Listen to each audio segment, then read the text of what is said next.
It's WFUV and WFUV HD, New York.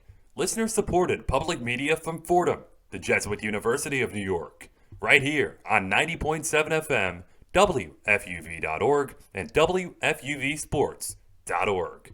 This is One on One, New York's longest running sports call-in show on 90.7 FM, WFUV.org, and WFUVSports.org.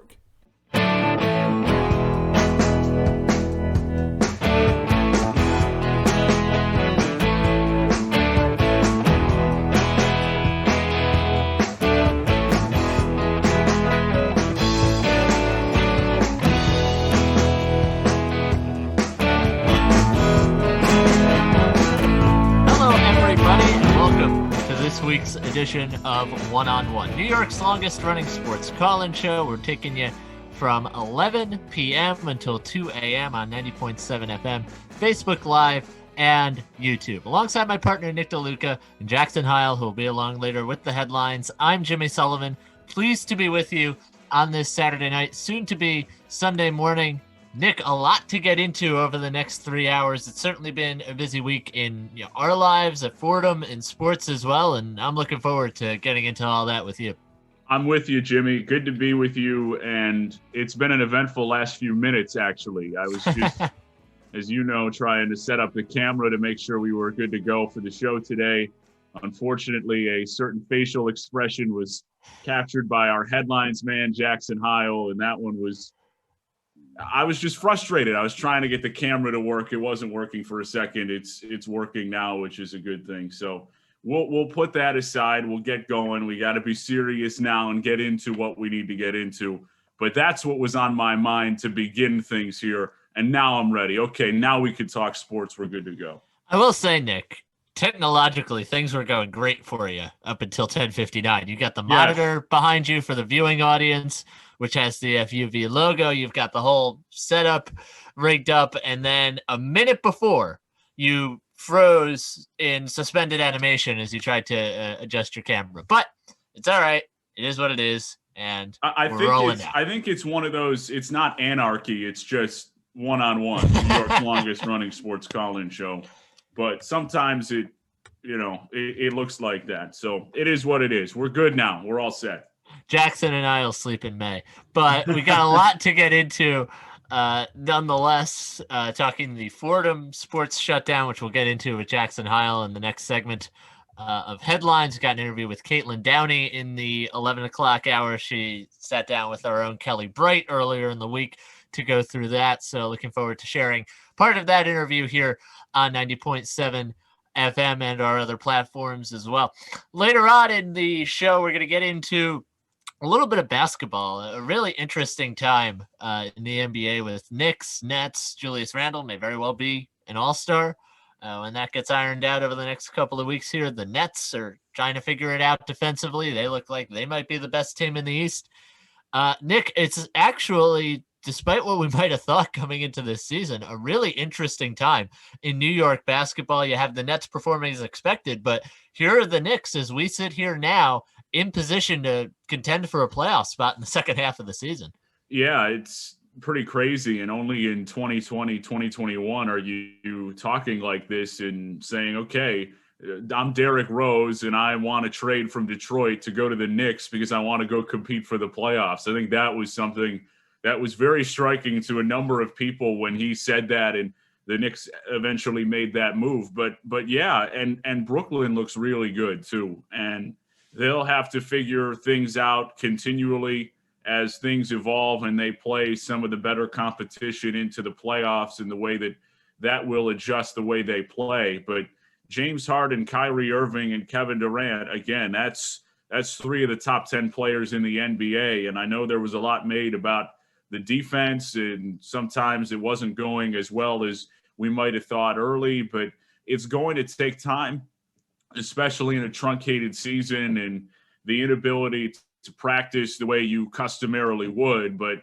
they looked really good the other night against the Lakers. I was really impressed with what they did against the LeBron group, of course, without Anthony Davis in that ball game. But they feel like they're really putting things together and they're understanding how to play with one another. And of course, that's without Kevin Durant in that game as well. So you feel like Joe Harris and some of the other pieces there, Tyler Johnson, they're learning to play with the superstars, and I feel like it's coming together for them as they go, and they'll have to continue to figure it out because they will see some challenges. Again, the regular season much different from the postseason in basketball, but I think it's really encouraging what you've seen from the Nets.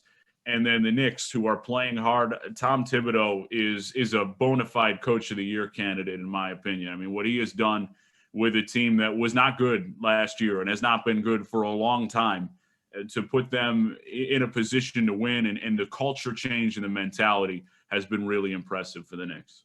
Certainly has. And I think going back to the Nets, it's interesting you bring up how good they looked, because it's so rare that we've actually seen Durant, Irving, Harden all together since they made the deal for James Harden. Because I think it's 8 times. I think they played together 8 times. Right. And, you had Kyrie Irving taking some games off. He was talking about how his, state of mind was a little bit off. And then you got KD first with the health and safety protocols, and then maybe even as an outgrowth of that, suffering an injury in his first game back, and then he's out. And just been really impressed by the Nets, though. I mean, they've pulled it together, and it will be really interesting to see what happens with the three of them together, because there was the argument when they had first made the Harden trade and Kyrie was out and it was Harden and Durant. Everybody was saying, I really like this version of the Nets, almost better than, without Kyrie Irving. So I think there's a lot of interesting chemistry questions there. I'll just throw out this number for you. I'll throw it out again later, but against teams 500 and above this season, at this point right now, the Nets are 10-1. That's a really impressive number.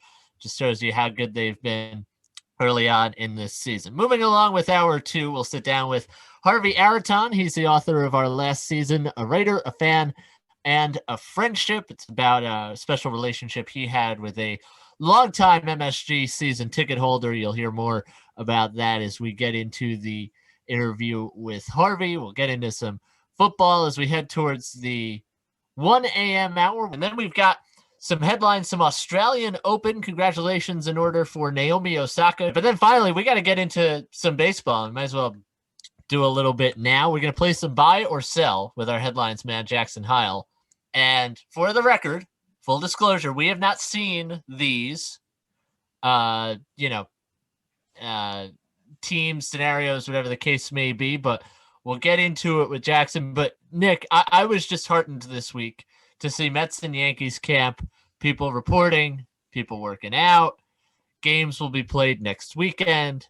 Baseball is back, and this is the season of eternal optimism, even if that gets pierced in the wind very quickly.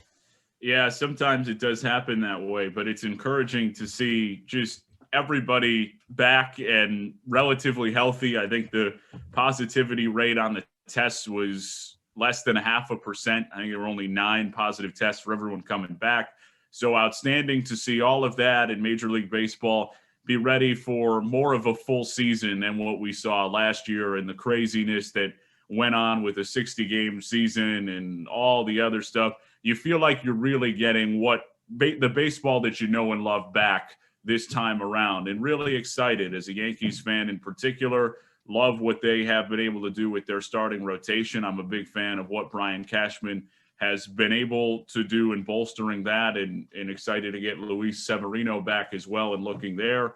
And for the Mets, it's really exciting. And they have made a number of moves that should give fans optimism in a way that they have not had it for a long time with new ownership. And Francisco Lindor, we talked to Rich, and he was saying, that was the best player available on the market. And I tend to agree with him there, certainly as a position player, and what they've been able to do in bolstering that. James McCann at catcher, and their starting rotation, which has been very good for the last number of years. So a lot of excitement for the Mets, similar excitement for the Yankees. You feel like they're going to be in a position to compete the way they have the last number of years. For them, it's about getting over the hump and seeing what they can do, and just really playing well come postseason time in a way that they have not answered the bell the last few years.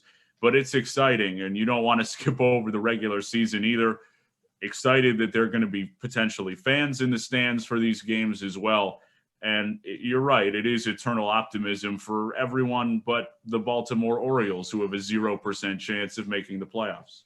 If you weren't going to bring that up, I was. So thank you for saying that. But it's really interesting because I don't think it's going to be, a fully normal season. Nobody's saying that, but there's going to be fans in the stands, as you said, probably in both New York stadiums. It seems like that's probably going to be the situation.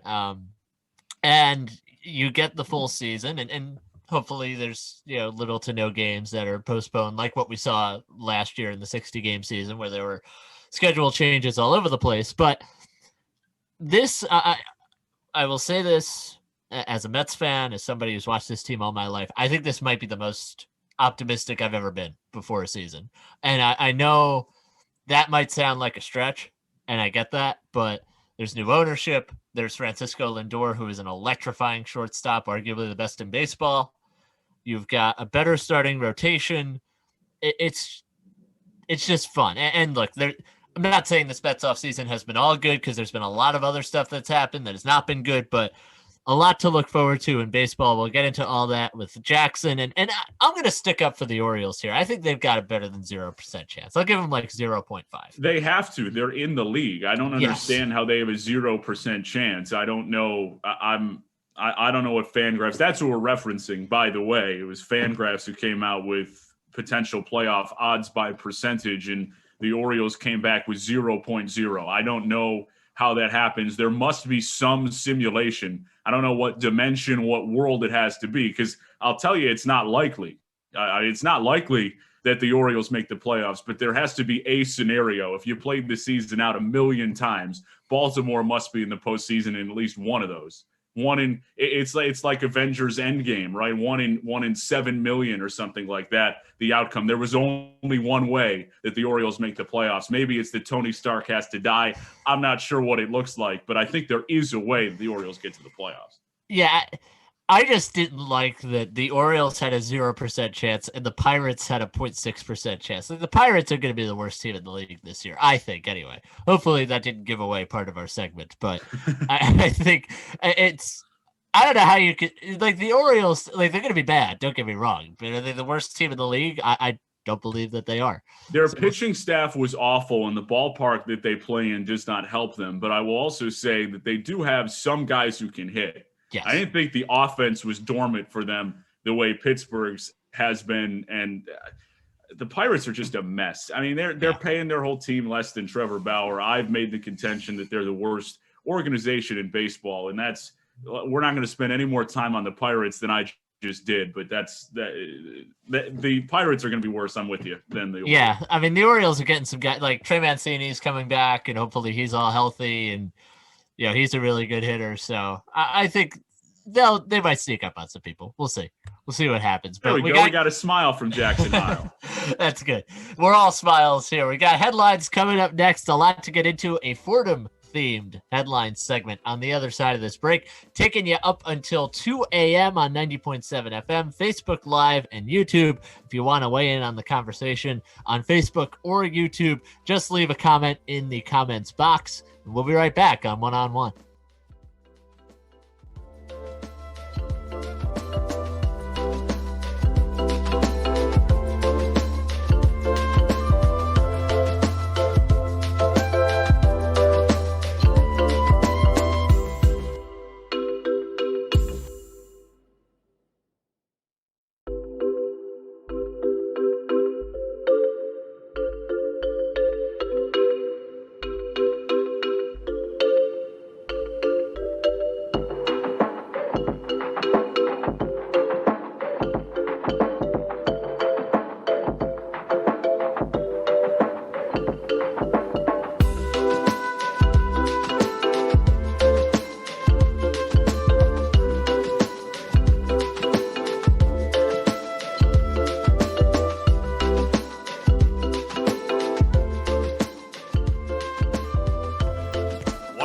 A brand new YouTube channel. Subscribe to WFUV Sports to catch our simulcast Saturday nights and get notifications so you never miss another show. Miss the show? You can find on-demand segments, interviews, and highlights every week. WFUV Sports, home to New York's longest-running sports call-in show and the flagship station of Fordham Athletics.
What's up, everybody? Jackson Heil bringing you headlines here on One, New York's longest-running sports call-in show.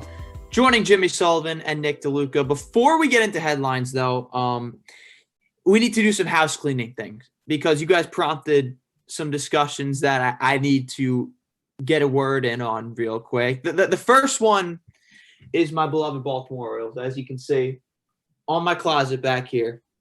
I think that might be the longest discussion about the Baltimore Orioles that has ever been had on One, and it wasn't even prompted by me. So props to you guys for talking about the Birds, and albeit stealing my thunder a little bit for our Slam and Strikeout segment later, which is also our buy and sell segment, but props to you guys for talking about the Birds for a little bit. My second house cleaning segment, we do have a screen grab of Nick DeLuca from before. I'm hoping to get it on the simulcast at some point. Whether that happens or not, we will see it. I'll try to get it worked in. Oh, goodness. Through our producer, Alex Wolves. But that is one of the greatest pictures that has been produced ever, perhaps, on this show. So we are going to get to that.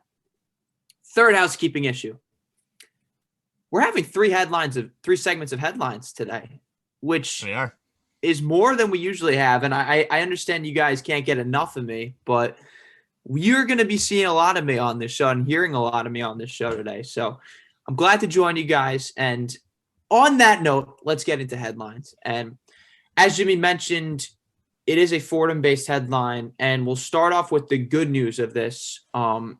Yesterday, Ed Cole named the full-time AD yesterday. E-Man was the person to report that. It was a press release shortly following that, and he will be the one taking over the full-time athletic director's job, and he'll be the one to also take over the head coaching search for men's basketball when the season comes to a close. So a huge congrats to Ed. I know he's given us a lot of time, and I know he's been very, very respectful towards us and has helped us out a lot here at FUV. So huge congrats to him on getting the full-time job, and that is the good side of this. On the bad side of this Fordham Athletics headline, and I'm sure as many have heard, this past Sunday, Father McShane announcing a 2-week suspension on all in-person activities on campus, and that comes in conjunction with the regulations set by Governor Andrew Cuomo. And that suspension means a pause on everything, and that includes athletic activities. No games, no practices, no team workouts, and much more. And obviously that drastically affects the seasons and the lives of many of these student athletes, especially women's basketball, who happens to be in the midst of one of their better seasons, not in recent memory, but over these last 10 years. It's one of their better seasons lately. They're 11-3 overall, 8-2 in the A-10. They are top 70 in the net right now, so an at-large bid is still in the realm of possibility for the NCAA tournament. And Kaitlyn Downey, like you mentioned earlier, Jimmy, has made a petition to try to let them play the remainder of their schedule on the road, finish out their season. And the Atlantic 10 tournament for them did get moved back a week. So this pause/suspension is due to end on Sunday, February 28th. However, with the new guidelines that have been set by Cuomo, which were announced yesterday, if cases go above 5%, and they are above 5% when Sunday comes around, and that would be next Sunday, there will be another 2-week pause. But guys, need to hear your thoughts on this. Overall, obviously a frustrating time for all athletes and everyone on campus, given the circumstances, especially when you consider women's basketball is yet to have a positive test this season and over 1,400 negative tests. Jimmy, I'll start with you. Your thoughts on this? Yeah, I might get a little long-winded here, so forgive me. But we all got the email from Father McShane. I got it on Sunday morning. Don't know when you guys did. Probably sometime around there. He wrote, "We take these measures reluctantly, but we believe pausing activities at Rose Hill offers us our best chance to reduce the spread of COVID-19 and resume a more normal campus routine for the rest of the spring semester." I find that language slightly perplexing, to be honest, because when Fordham hit 100 cases, there's not really a lot the school can do. This is a New York State guideline. It's very clearly laid out. It has since been amended, as you pointed out, Jackson, yesterday. But there's not really a choice for Fordham in the matter. Once they hit 100, they have to stop everything. And that's what they did, and that's what they had to do. Just going into a little further detail with this Governor Cuomo guideline that he released yesterday, if colleges and universities are testing at least 25% of total on-campus students, faculty, and staff weekly, they will not be required to go on pause unless the positivity rate exceeds 5%. Now, I would need to see the numbers on that because I'm not entirely sure that Fordham is hitting that threshold. You know what I'm saying? If I look at the total test numbers, and I had it up before and I closed it, I don't know why. I'll read the exact number, but it's somewhere close to 1,500 people have been tested in Rose Hill in the last 2 weeks. So if you just say theoretically divide that in half, okay, so the total number 4,000. So divide that in half, 2,000 people being tested a week. Is that 25% of the total on-campus figure? I don't know. It might be, but again, I'm not entirely sure. So we're not 100% sure if this applies to Fordham. Even then, the positivity rate all week has been going up, unfortunately. It was at about 3% when the pause actually happened. It's up to about 4.6% now. I got a quick preview of the numbers on the New York State dashboard. By my math, the positivity rate's going to go up today. Whether or not it hits 5% is going to be really close. Now let's get into the athletics part of this. It's obviously a huge bummer for the team. They had been playing their best basketball of the season, and they hit a pause where they not only can't play, can't even practice. And that's the real killer in addition to losing the games. Kaitlyn Downey, as you said, has started a petition. The team would, if this were to go through, basically have to live out of a suitcase for a couple of weeks, which it seems like they're willing to do. If they're willing to do that and the coaches are fine with it, then hey, more power to them. If that leads to the rest of the season being played in a timely fashion, then you know what, go ahead, do that. Where I do think this gets even more depressing, I think, for the team is that one of the few things we know about the Fordham COVID outbreak, and we don't know a lot, but what we do know is that it's not being started by the sports teams, and especially not the women's basketball team. They have not had a positive test out of 1,400 since last August. And, the university, I think, could do a better job in terms of transparency and telling us where the outbreak's coming from. Is it, happening in the dorms? Is it happening with off-campus activities? What exactly is leading to this, to the best of their knowledge? But one of the few things we know is that the sports teams have really, by and large, done a great job of following the protocols. I saw only 18 positive tests, I think, was the total number since the testing regimen has started, which is outstanding, all things considered. When you look at the positivity rate in the Bronx, the positivity rate at Fordham, that's outstanding. So it's a real bummer. The problem is there's not a whole lot that can be done other than really what Kaitlyn Downey did, which is start a petition and say, hey, we're willing to play the rest of the year on the road if that's what we have to do. But we'll see what winds up happening. The new guideline, in theory, helps Fordham's chances here, but on the other hand, the positivity rate's not going down at Fordham, it's going up. So hopefully they can get that under control, but yeah, it's a bummer. It appears to Lucas Frozen again. He's got quite a facial expression this time as well. He looks like an angry, grumpy man. But before we get him back, I do have a few things to say on this, because I think being someone who has seen this firsthand with women's basketball and who has played scout squad and also goes through the testing regimens that they have had to go through, I think it's quite outrageous what has happened, to be quite honest. And there's a few reasons to this. And Jimmy, the best analogy I can think of, and I know you've seen The Wire, so I will say it right now.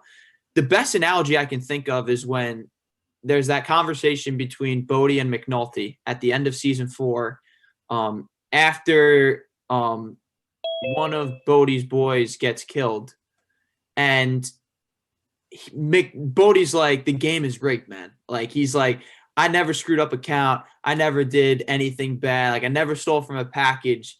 And yet I'm getting punished for this. And that's what this whole thing reminds me of. It's a situation where, just from a women's basketball perspective, because I can't speak on all the athletes, to be completely honest with you. But I have seen it firsthand with women's basketball, and they have not done a single thing wrong in this process, and they're being punished for it. And shame on Governor Cuomo for that, because I think to lay out these guidelines in the way that they have been mentioned, you are punishing the athletes for stuff that normal students are doing in terms of the positive testing rate. I mean, you mentioned it yourself, just 18 positive tests amongst the entire student athlete body since this entire thing has started, and they're getting tested 3 times a week. To force them to pause into this situation, especially this late in the season, when they have a chance to do something very special. I mean, you look at this team. You have the surefire player of the year in Anna DeWolf. You have a team that could potentially be in the realm of possibility and in the realm of discussion for an at-large bid. I mean, you look at the first 4 teams out right now on ESPN.com when it comes to the field of 68. One of those teams is Villanova, who is only 1 spot ahead of Fordham in the net rankings right now. So, like, if Fordham runs the table and loses in the A-10 championship, there is still a possibility this team could get an at-large bid in the NCAA tournament. When was the last time you could say that about a Fordham team? That would be a pretty damn cool accomplishment. So I think shame on Governor Cuomo, who, by the way, has written a book about how he defeated COVID through all of this and has been quite arrogant through the process, to make these guidelines surrounding the athletes that really don't have any involvement in the positive testing. And I mentioned it before, the women's basketball team specifically has had over 1,400 negative tests since they've started. And this testing goes back all the way to September. So, and perhaps even further beyond that. So I think it's really ridiculous to have them punished for this. And listen, I'm not saying that Fordham should go blameless in all of this, because I know from talking to some of the players that Father McShane really has shown no willingness to talk to them, and not only to them, but the coaches in this process. And they have done a lot. I mean, you look at the petition, it's exploded, and credit to them, because I think it puts a really good light on the program in the national sphere, because they're being done wrong in this process. There's no other way to say it. They're getting screwed in this entire thing because they have done everything right and have been completely brushed aside. And it seems like no one's willing to cooperate with them. And that's the thing that I think I would be most frustrated about if I was them, because they've done everything right. We knew that Fordham really playing sports has been a complete money grab in the NCAA. And the fact that they find themselves in this position now without doing anything wrong here is ridiculous. And it goes to all the athletic teams on campus. I mean, baseball and softball haven't played games in nearly 2 years. You have the men's basketball team, who has gone through a lot in terms of dealing with COVID, and now they're in a spot where they can finally finish out their season, and they're not able to do so. The athletes have a right to be really frustrated here, because I think there's a lot of blame to go around, but it starts with Governor Cuomo for these ridiculous regulations that he has set forward. And I just think that they're being done completely wrong here. And Nick, we have you back now. I believe you had quite a face this time around in terms of the frozen on camera screen. But overall, your thoughts on what has taken place with Fordham Athletics and Fordham as a whole over these last 2 weeks? Yeah, I think the reaction to the camera is similar to the reaction of what's transpired over the last couple of weeks. And what to me is very frustrating is the lack of consistency from the powers that are making these decisions, whether that be Fordham administration or pretty more broadly the governor's office. And that's really where most of these things are coming from and stemming from. And I just don't know that I really understand why last week it wasn't safe to operate with more than 200 positive tests, and now it is if it's a less than 5% positivity rate. And I understand that this is uncharted territory and we're making things up as we go along, just out of a reactionary basis on the way that we are dealing with this. So I understand that, I get that. But what we need to do is create some consistency. This is something that's been around for a year now. We have a pretty good understanding of what we are up against and what we are dealing with regard to this virus. So now it is about having some consistency with the way that we operate. And that to me is the most frustrating thing with, okay, it's not safe, but it is safe. And we're going to try and say that it's safe as long as this doesn't get too out of hand and pick one. And what is it? I will say that in the defense of Father McShane, he is going to want to put the university in a position to be vaccinated. Okay. And that is going to involve having a good relationship with the government. So if you go at them and say, I don't like the way that this is happening for our student athletes, guess who's going to be last in line when vaccinations come around? That's the way the game works. And you can say what you want about that. To me, there are a whole number of issues that are messed up about the way that that works, but I'm just telling you that's the reality. So that to me is also the frustrating part, where I think that our administration is in a position where they can't really fight back. It's got to come from the players who aren't necessarily accountable to what happens up top with the university. But the thing for me overarchingly that is very apparent is that no matter what happens, the way that athletics operate will not affect the rest of the campus at large with the way things have been going and currently operating. And that is the most frustrating thing, because it's not necessarily that the women's basketball team has a sterling record of 0 positive tests in 1,400 cases, as great as that is. To me, even if they were to have a positive test, they would catch it. They understand, they see the positive test, those who administer these things, and then the program gets shut down because you're not allowed to compete. There is no transmission that transpires because women's basketball is still playing. It won't happen. So that to me is the most frustrating thing. Now, if it becomes an issue at some point where there is a positive test, then you can reevaluate and say, how long do we need to sit out? What does the outbreak look like? And what does the scope of the team appear to be? But that to me is the biggest thing, where you're just not putting anyone else other than those who are already accepting the risk to play to begin with at any additional risk. They're separate. There is a difference between being an athlete and the way that they are operating, being isolating. That's what they're doing. They are not interacting with other people to decrease the chance of a positive test as much as possible. So if they were to even test positive, that will not propagate throughout the rest of the campus because of the way that they are operating. So that to me is the biggest thing.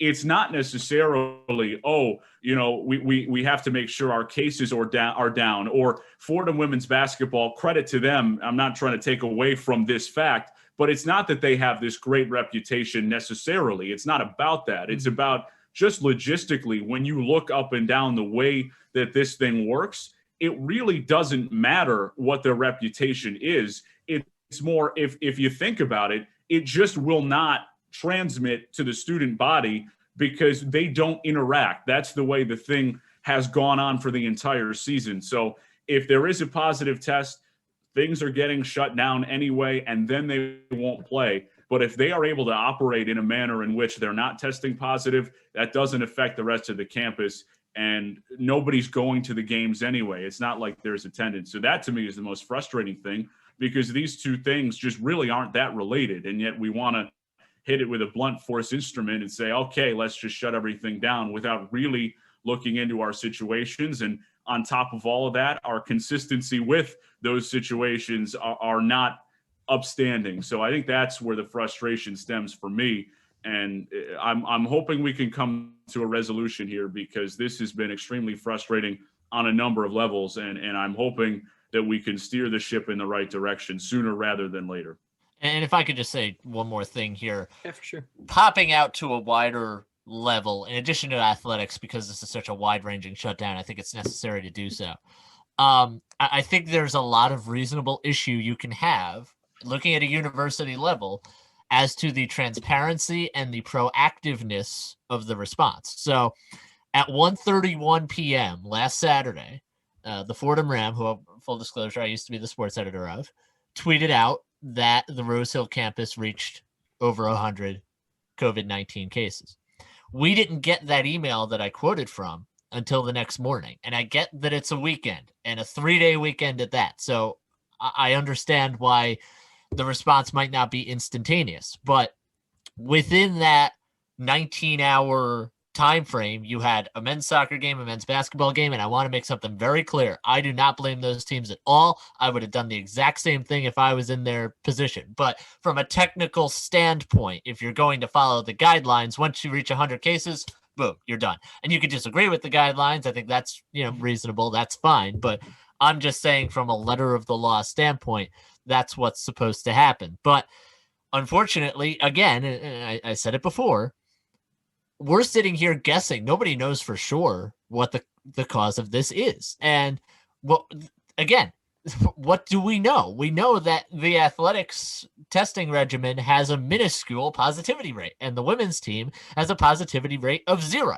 And when that's one of the only things you know about the source of what seems to be a widening outbreak at the university, which might be up to 200 cases in a 2-week span by the time this hits the air, you want to have more information, not less. And I get that there's privacy concerns and there's certain things that you don't want to say, but my God, at some point, tell the public, like, this is what's going on. This is why we need to stop it. Stopping all in-person activities, quote unquote, for a 2-week stretch is kind of a Band-Aid, as much as I hate to say it. Mm-hmm. And, if Instagram is any judge, they haven't stopped all in-person activities, if you know what I mean. So that's kind of the problem here. And again, I'm not trying to tee off on anybody here.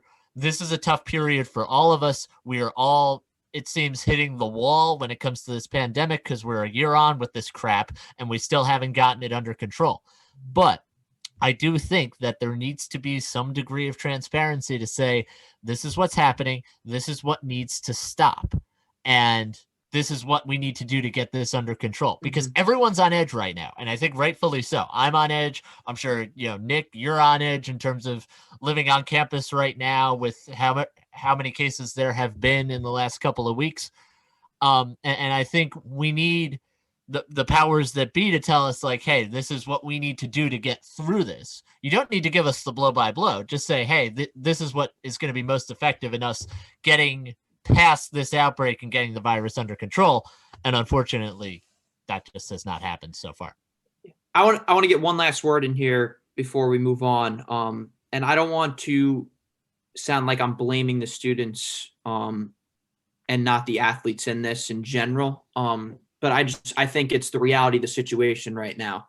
There have been a lot of people on Twitter and on social media. There's been some big backlash against what the women's basketball team has tried to do. A lot arguing preferential treatment and stuff of that nature. But let's hold the phone for a second here. Letting them play would not be preferential treatment under any circumstances, in my opinion. I mean, you look at what they've had to go through to get to this point, and they have taken extra measures by every stretch of the word to make sure that they could have a season, they could stay healthy in this climate. And really, they have played in a bubble the entire season. Like, they haven't really gone out and seen other students. They barely gone home to even see their families. I mean, I know from a basketball perspective, the men's and women's team were only allowed home for about a day or two.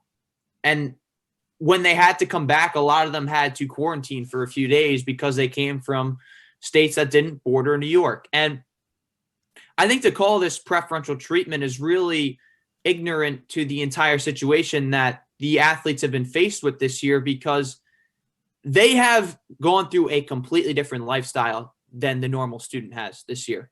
And that's the case every year because of other circumstances. But you look at the situation that they have had to deal with this season. They have to get tested 3 times a week, like I mentioned. They can't go out and do anything for the most part. They're pretty much limited to their rooms, to the gym or their fields, and the workout area. That's pretty much life for a Fordham athlete and any student athlete these days. And it's not the only situation where we're seeing this, where people are arguing, hey, the athlete should play. I mean, I know my sister goes to the University of Virginia. She's home now this week because they went on a 10-day pause because of pretty much the very same situation. But athletics are continuing on at the University of Virginia. And the reason that is because, well, one, obviously there's different state regulations, but 2, it's an ACC school. Like, they're playing through all of this. Like, they're going to do everything they can to make sure that they can play, and rightfully so, because the athletes are going through these measures that other students are not going through to do this. So I think my main point behind this whole thing is that I think the student athletes in this situation are being punished for something that they really are not involved in. And listen, some of them have tested positive in this sequence, and that's going to happen because that's the nature of this virus.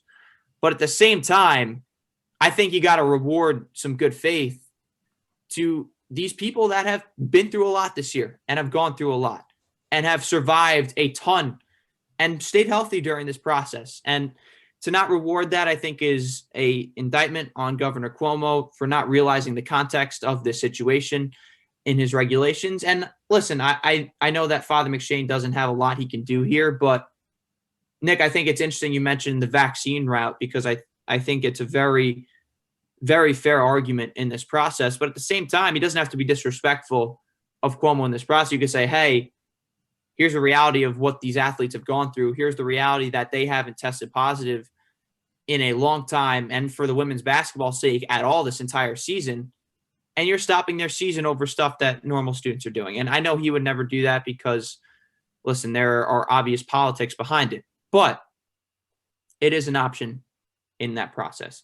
Anyways, off of Fordham Athletics, quickly moving on to another side of this headline segment. And it is one that affects athletes of a different league, and that is the Ivy League. And the presidents of the schools came to the decision this past week that spring sports would be a no-go. And this now means for the Ivy League, there has not been a single sport played during this calendar season. It dates back all the way to when things were halted, when their conference tournaments for basketball were completely scrapped last year when COVID initially came out.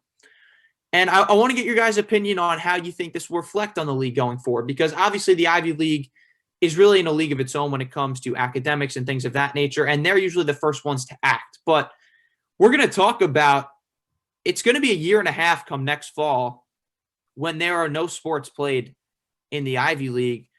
Nick, I'll start with you on this one. How do you think this will reflect on the Ivy League for athletes that are choosing to go in that direction going forward and saying, hey, we want to play here, but they're not going to let us play going forward? What do you think? Well, it's funny that you mentioned this, because I was talking to our sports and information director, Joe DeBerry, about this the other day. And I said that I was so disgusted by the decision. That's why I didn't end up going to an Ivy League school. But we don't need to talk about the grade part of that. Anyway, it's I think frustrating for the athletes. I think that's, again, overarchingly the issue here, and especially from an Ivy League perspective, where they're really just, they don't seem willing to try.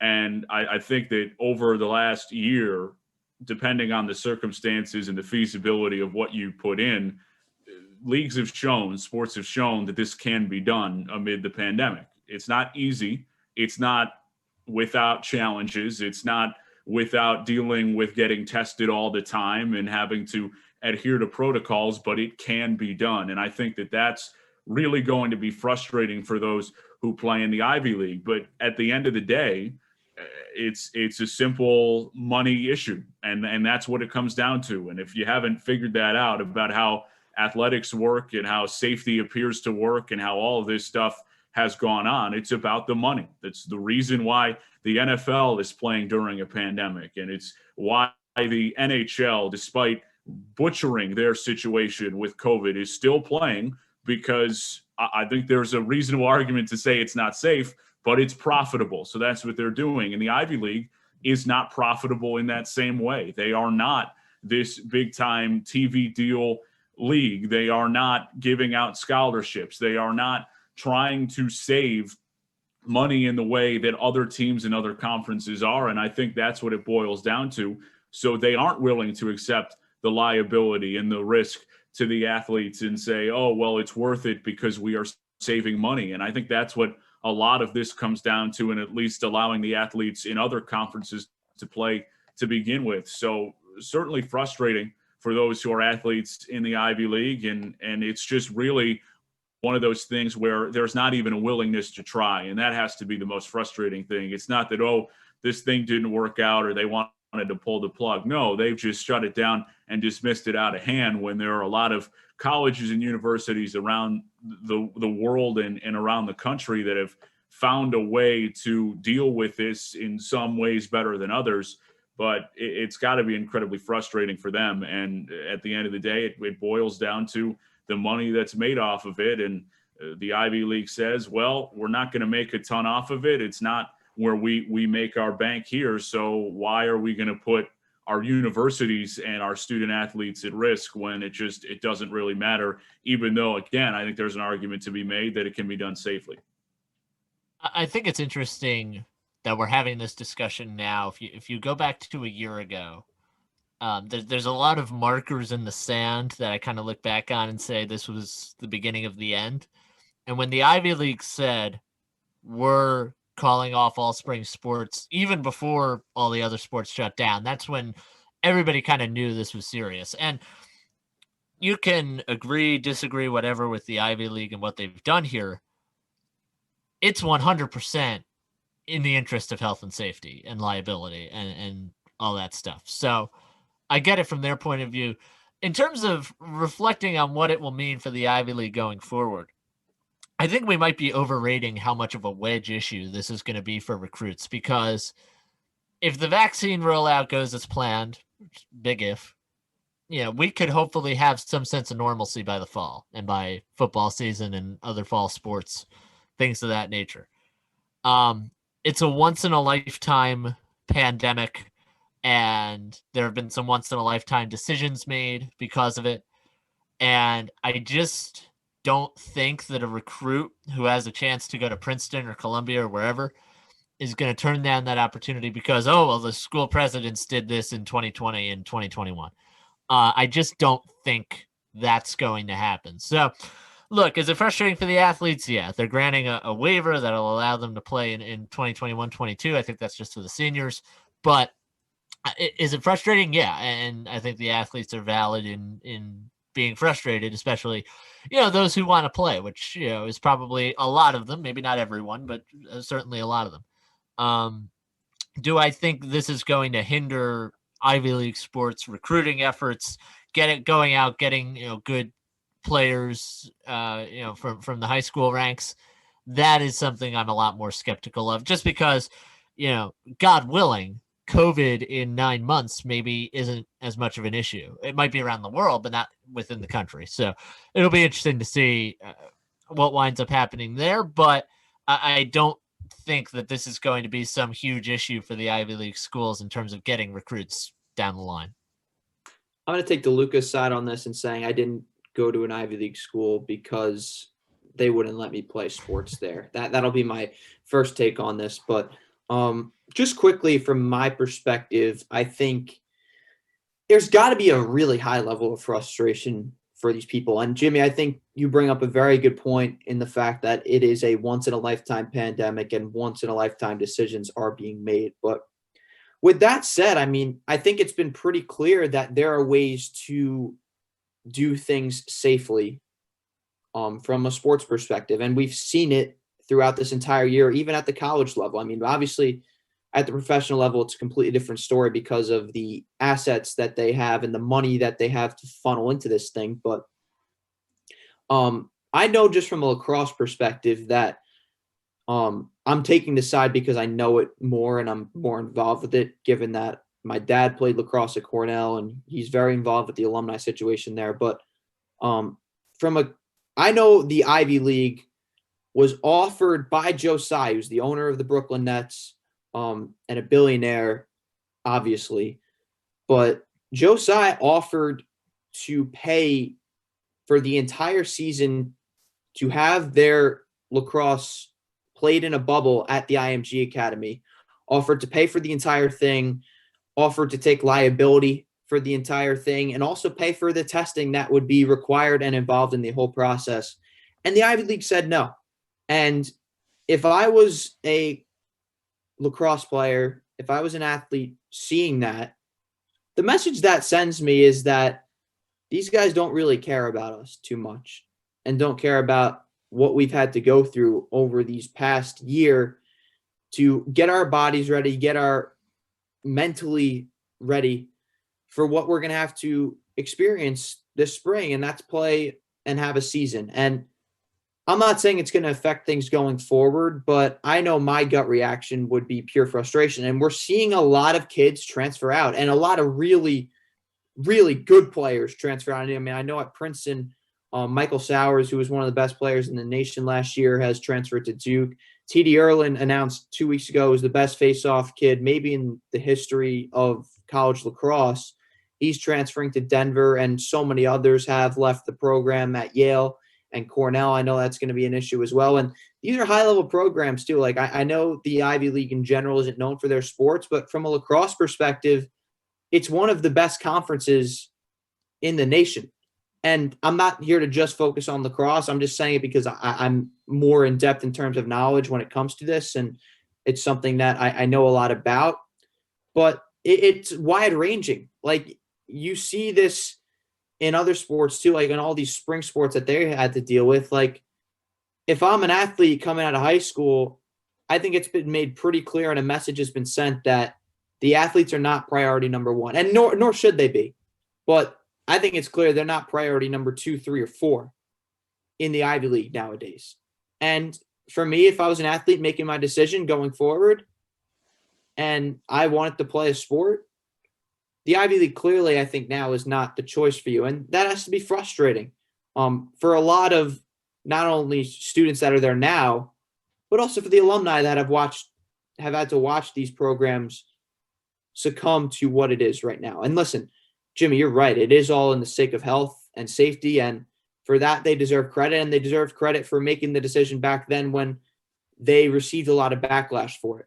But I think we're at the point now where it's clear it's pretty safe to play sports, and there are precautions out there that need to be taken and have been taken to play safely right now. And I think the Ivy League is completely ignoring what's going on around the world and also the mental health of these athletes, because I think it certainly should be a factor in this. And if I could just add one more thing here, you bring up the bubble. And now you bring up a whole different conversation, because if you have athletes in a bubble for an extended period of time, and I would argue that the men's and women's basketball tournaments wouldn't count as much towards what I'm talking about. But if you have kids in a bubble for months at a time, then you're opening a whole different argument of amateurism and whether or not you're compensating student athletes. And I know for a fact they don't want to do that. So I think that is as big as anything why they're not going to go into a bubble, and also why they're probably not calling the men's and women's basketball tournaments bubbles this year, even though that's kind of what they are, even though they're traveling around Indiana and San Antonio and the like. All right, Jackson, thank you very much for joining us. Kaitlyn Downey is going to talk more about this with Kelly Bright on the other side of this break. We'll let our stations identify itself. You're listening to One on One on 90.7 FM, YouTube, and Facebook.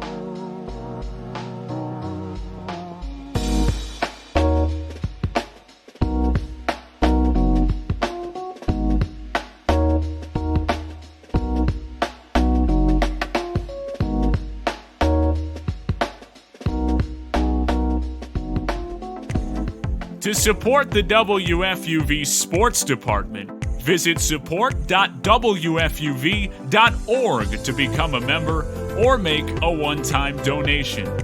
WFUV Sports, home to New York's longest-running sports call-in show and the flagship station of Fordham Athletics. It's WFUV and WFUV HD, New York. Listener-supported public media from Fordham, the Jesuit University of New York.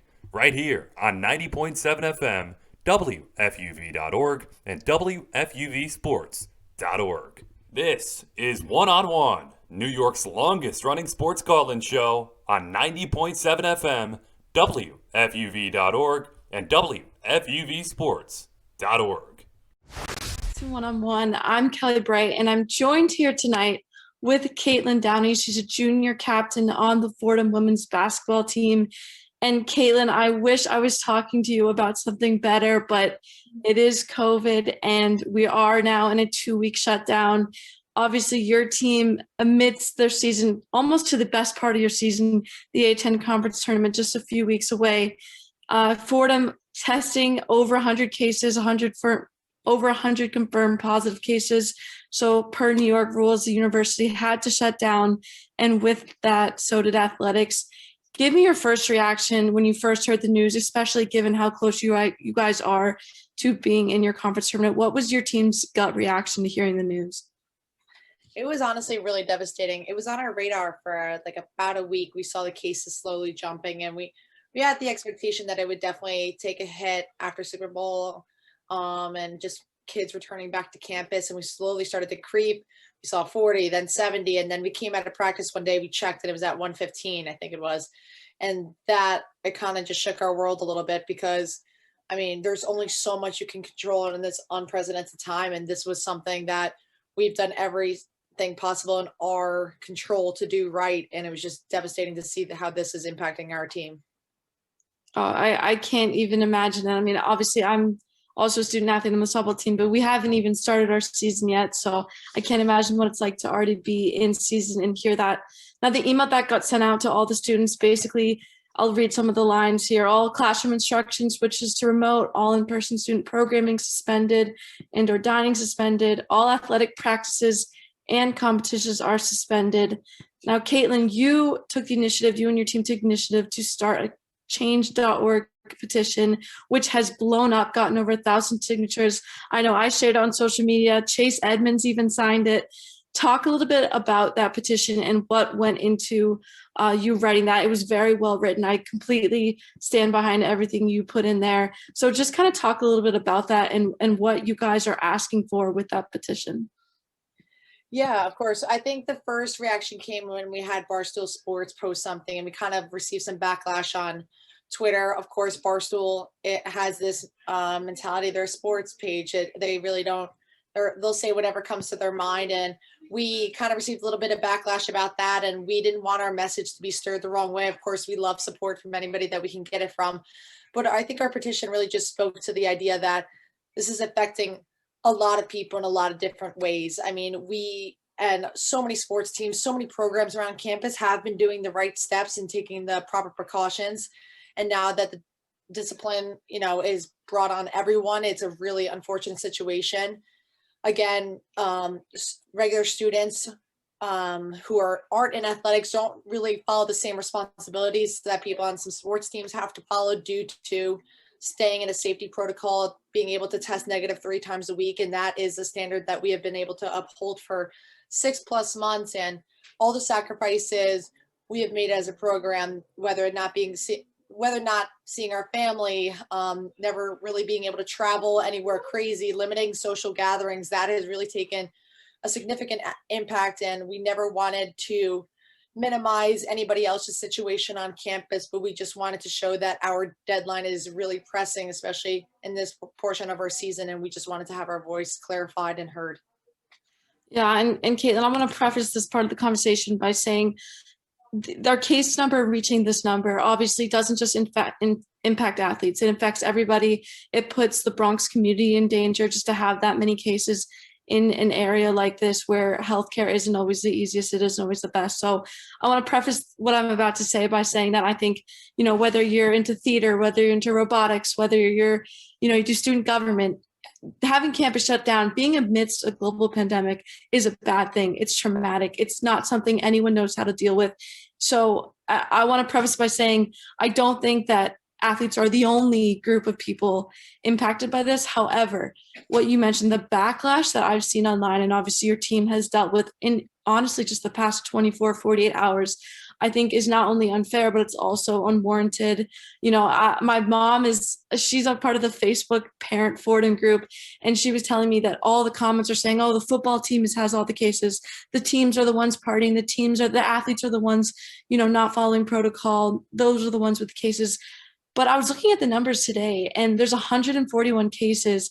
And in total, fall and spring semester, only 18 athletes have tested positive. Only 4 teams right now have at least a positive case. And one of those teams, it's a coach, not even a player. So I think their story is just written so wrong right now. The narrative against athletes right now is just very misunderstood and honestly ignorant, because like you said, I'll have you speak on this a little bit more, but the protocol that we go to be able to attend practice, be able to play in games, it's not just wearing a mask and being socially distanced. It's a lot more than that. And you kind of touched on just how has testing been, and how has, following those even more strict guidelines, do you feel like you have more pressure on you to make sure you're staying safe and make sure you're staying healthy? I definitely think there's a lot of pressure. I think it's really easy to just always point the finger, especially in an athletic community when they're well recognized on campus. They're often seen on campus all the time because they're always practicing or being on the campus whenever possible. So it really is easy to point the finger. And I don't mean to bring this in like a controversial or negative light, but it is frustrating when the first conversation is, well, athletics is doing this, and you mentioned the numbers. It just isn't. And the protocol for testing is extreme. If you're in season and you're in contact, our team has went through incredible measures 3 times a week. We test on the road. We wake up early to get all these tests done to make sure that we're operating the most safe fashion. And then we're still getting told that we are risking lives. And that's just not the narrative that is correct. And unfortunately, our team and other teams around campus are receiving a rep that is not fair to what's actually being told. A lot of teams are sacrificing social gatherings. And as we all know, that should be the case. And it's just unfair that this is honestly what's happening. And for them to be saying that us going on the road could be a safer measure, considering that we've traveled in the peak of COVID cases nationwide months ago and have never tested positive once.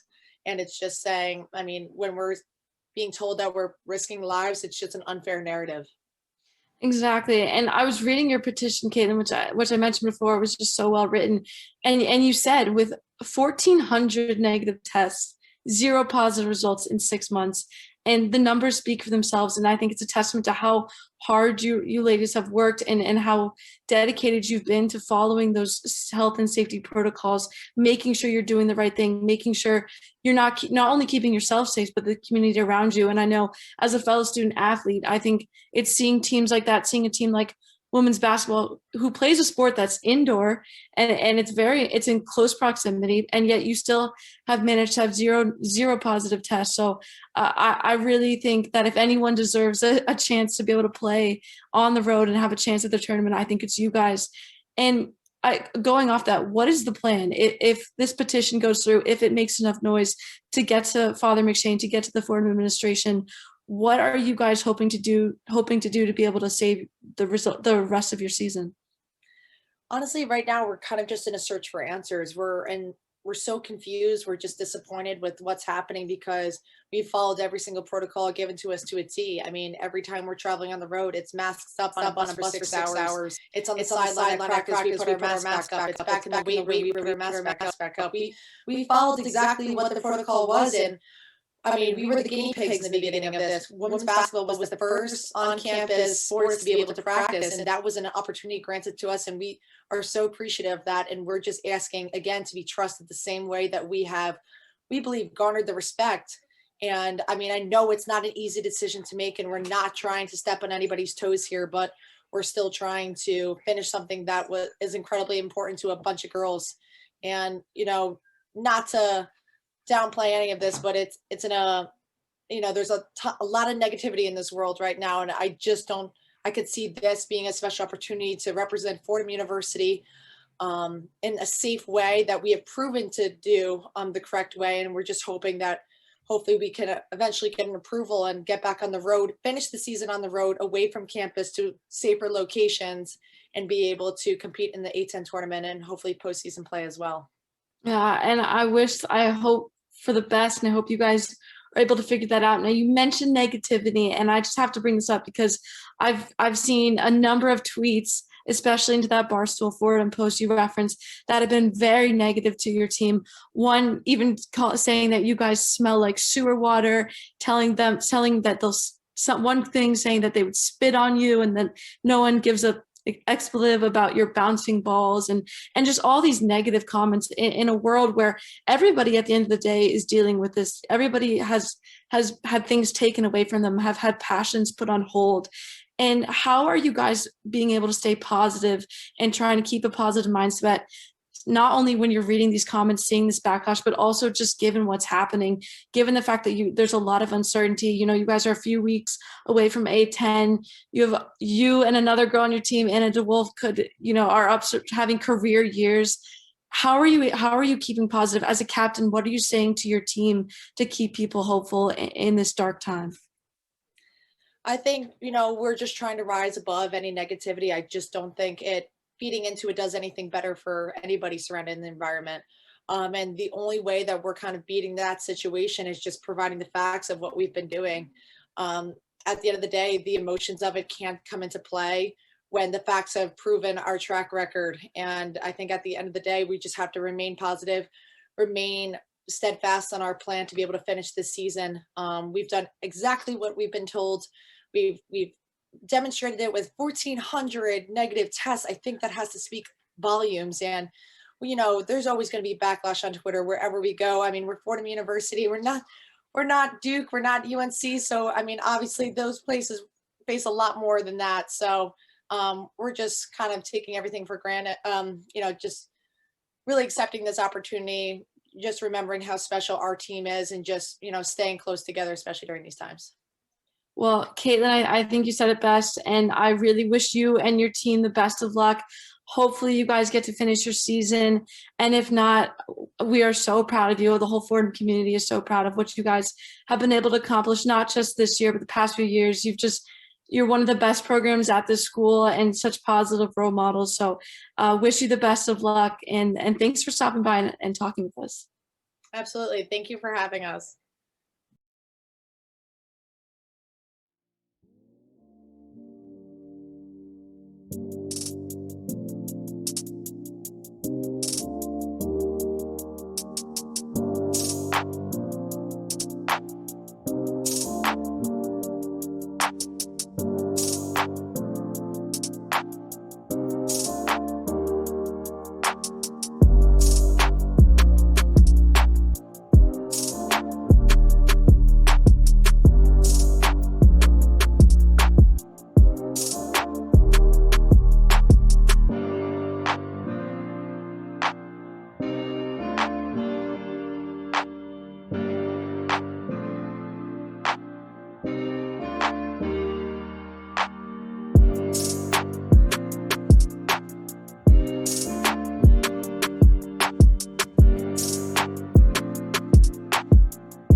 WFUV is the flagship station of Fordham Athletics. Keep it locked right here on 90.7 FM, WFUV.org, and WFUVsports.org to catch every Fordham basketball game this year. We'll take you through an extraordinary season with live play-by-play and in-depth pregame and postgame analysis.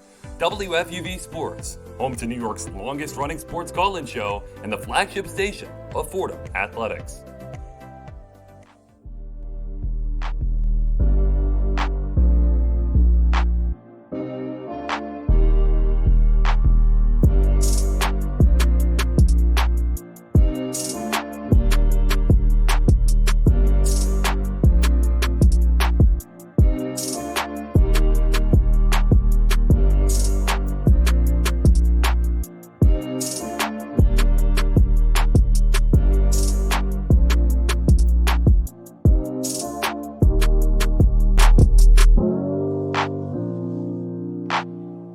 to One on One, New York's longest running sports call-in show, taking you up until 2 a.m. on 90.7 FM, Facebook Live, and YouTube. Again, if you want to get involved in the conversation, leave a comment on Facebook or YouTube to get involved. Nick DeLuca, Jimmy Sullivan with you, and we got to talk some basketball here. Knicks, Nets, a lot of interesting happenings going on right now. NBA All-Star Game in a couple of weeks as well.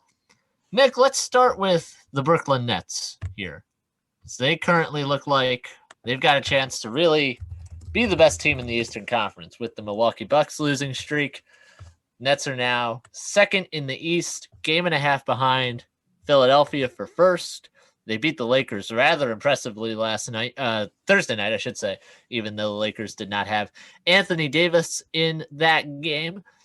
Nick, what do you make of how the Nets are playing and how they look going forward as they try to make the NBA Finals, win the NBA Finals? What's your assessment of how things are going right now?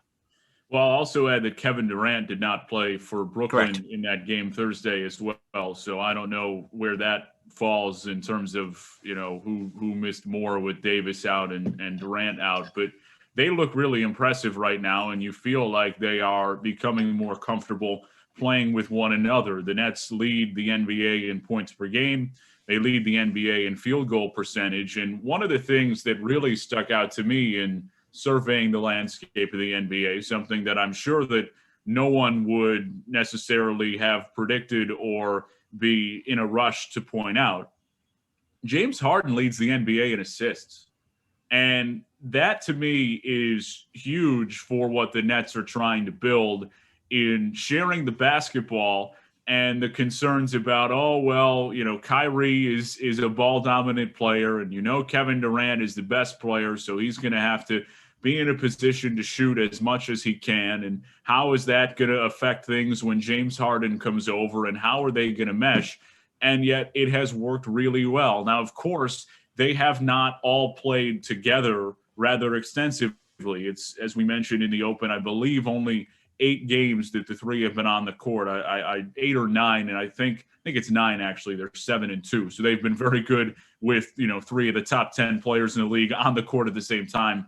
No surprise to anyone, but I think that to me is the most encouraging thing, that James Harden has come in to Brooklyn and has been unselfish, has been willing to come into their culture and say, I understand where I fit. I understand what we need to do to make this thing work, and they're doing it, and it's working, and they look like the best team in the East right now. It's interesting because James Harden has always been capable of doing this. He's led the league in assists before. The season before, actually, the Rockets got Chris Paul. He had about 11 assists per game, which is where he's at basically now. And what happened in Houston was they went out and tried to take that playmaking load off of his shoulders by getting Chris Paul, by trading for Russell Westbrook before last season. And for whatever reason, offensively, it just didn't quite work. And you would get to the end of these games, and James Harden is getting the ball, taking the shot on every possession in Houston. He comes to the Nets with Kyrie Irving, with Kevin Durant.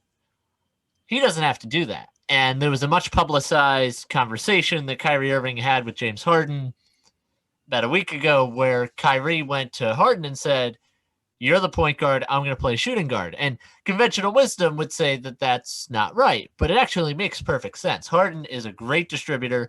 Kyrie is a great scorer, and they fill in the gaps in each other's games, I think, really well.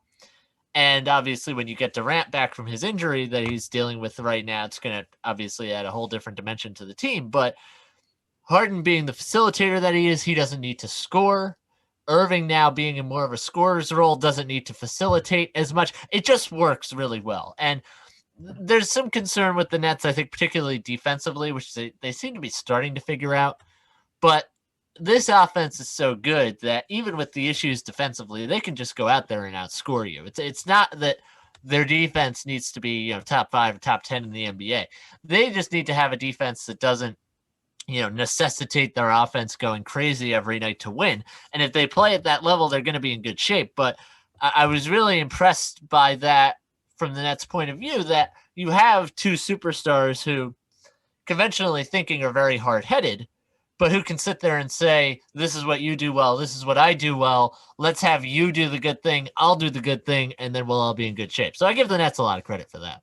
I'm with you. And half the battle in the way that the NBA has operated from time to time, especially in the era of the super team, is getting the big personalities to get along and then in turn fitting the play styles together. I think that's really important because of course we have our fair share of players who just from a relationship standpoint weren't going to work. They didn't like each other. It wasn't, but there are also times where it just didn't work and it wasn't a relationship thing. It's just a style of play and figuring out how it's going to fit together. And I think that James Harden and Russell Westbrook in Houston are a really good example of that. I think they had a good relationship.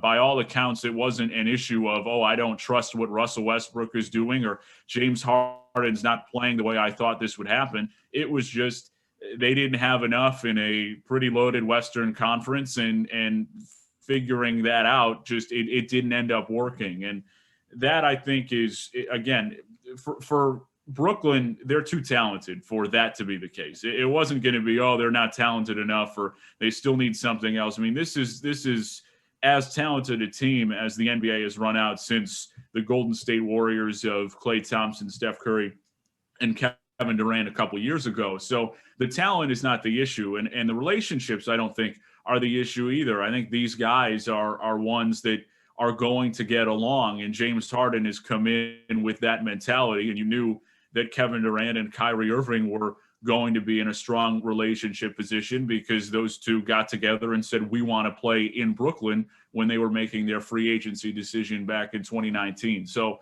I'm pleasantly surprised with how quickly this has progressed. And I think that's perhaps the most notable thing for Brooklyn, that they have really seemed to figure out the way that they want to operate in a shorter period of time.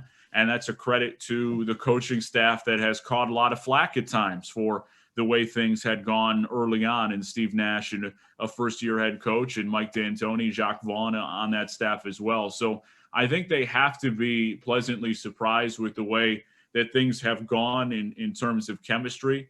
But again, there's still a long way to go. And as I mentioned a few times, there's a difference between how things operate in the regular season versus the postseason. And when there's more pressure and teams that can do things to you that most nights you're not going to face in the regular season because you're not playing that same capable opponent, I'm interested to see how they will adjust. But history says the star power wins the day, and the Nets have more star power than anybody else in the NBA. Moving over to a team that maybe doesn't have that level of star power, but has had a lot of competitiveness in the first 30 games of the season. That's the New York Knicks. We were just talking about the Nets, who have the best offense and the third worst defense in the NBA. Let's move over to the Knicks, who have the best defense and the worst scoring offense in the NBA, which is a funny little symmetry there. But here is New York, 14-16 in the East, currently in 7th place in the standings. That would get them into the playoffs if the season ended today. I know the East is what it is, and I know that being under 500 will probably be good enough for the Knicks if they want to make the playoffs. I don't know if they will, but they're not going to have to hit 36 wins in order to do that. Tom Thibodeau, as you said, Nick, bona fide coach of the year candidate. They go out, they trade for Derrick Rose a couple of weeks back. There was a thought that would disrupt the chemistry. That hasn't happened at all. Looks like him and Emmanuel quickly are coexisting really well together. And Nick, if I would have told you before the season that this team coming up to the halfway point would be in position to compete for a playoff spot, I don't know if you would have told me I was crazy, but I do think there would have been something there where you would have disagreed. Let's just put it that way. There would have been healthy skepticism. I'm with you there. And the thing is, with the way that the NBA, in particular the Eastern Conference, has worked the last few years, I don't know that you can ever really dismiss anyone from the playoff conversation, because again, the Knicks as the 7th seed right now are still below 500 at 14 and 16, as you mentioned. So are they having some ridiculously outstanding season? No. But at the same time, for a team that has been the doormat of the NBA for the last number of years and has just struggled to figure anything out and struggled to get anything to go their way, this has been such an encouraging season for them. And I think it boils down to the culture that Tom Thibodeau has created for them. And that's to me the biggest thing, because that is what has changed things for a number of franchises in the NBA who are trying to get back on track. We just got done talking about the Brooklyn Nets, and it wasn't anything that Kevin Durant, Kyrie Irving, or James Harden did, but the hard work that went into really Kenny Atkinson and that front office with Sean Marks after a brutal trade and in 2012 for, the aging Boston Celtics. And after they just sold the farm to get those guys, and it didn't work out, and they were without first-round picks for years upon years upon years, it was on Sean Marks in that front office to say, okay, we got to build a culture, and we need to build this thing the right way. They did that, and the stars came. And the Knicks have been struggling for so many years to build that culture. They have just not been successful in trying to figure out how to be successful in that way. And it seems like they're headed in the right direction. And that's the most encouraging thing with Leon Rose and them at the forefront of the front office. And you feel confident for the first time they're headed in the right direction. And I think that's the most important thing. Now you talk about the acquisitions that will take you over the top or make you more competitive. And Bradley Beal, a name that seems to be thrown around a lot with the Washington Wizards, and it'd be a ton to give up to get him. But I don't think last year you're having the conversation about, are the Knicks a viable destination for Bradley Beal? And now you feel like you can at least talk about it. You can at least reasonably have the conversation where you're not getting laughed out of the room because the Knicks have been competitive. And that is where they need to get to. That was the goal, I think, for this season. I also would argue that getting to the playoffs is something that will legitimize this entire process. So it's really important for them to do that. But that's the thing for me. It's the culture. It's not about being 14-6 and the 7th seed in a weaker Eastern Conference, or even how well Julius Randle has played. It's the culture. It's how they've bought in, and by all accounts, that locker room people saying, yeah, we really like playing for each other. And that is what the Knicks need to take the next step of potentially attracting pieces and high-profile free agents to get them to where they want to go. Certainly so. My apologies for the phones ringing on my end. Probably an apology call from the electric provider or something. Nonetheless, moving on with the Knicks, there's the contingent of people who says, they should tank. They're not a playoff caliber team, this, that, and the third. I want to remind everyone, the Knicks have the Mavericks first-round pick in the draft next year. The Mavericks are currently out of the playoffs. Now, you can argue whether or not the season's going to end that way, and I think that's very valid.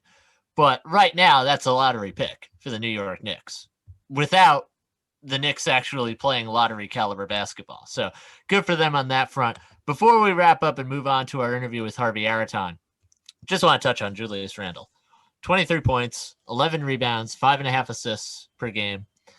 This guy went through the advanced metrics, value over replacement. He's 11th, box plus minus 22nd. Win shares is 12th. Those numbers are important because, if you look at the all-star rosters, there's about 24 guys, give or take, and then there might be some injuries and some replacements and whatnot.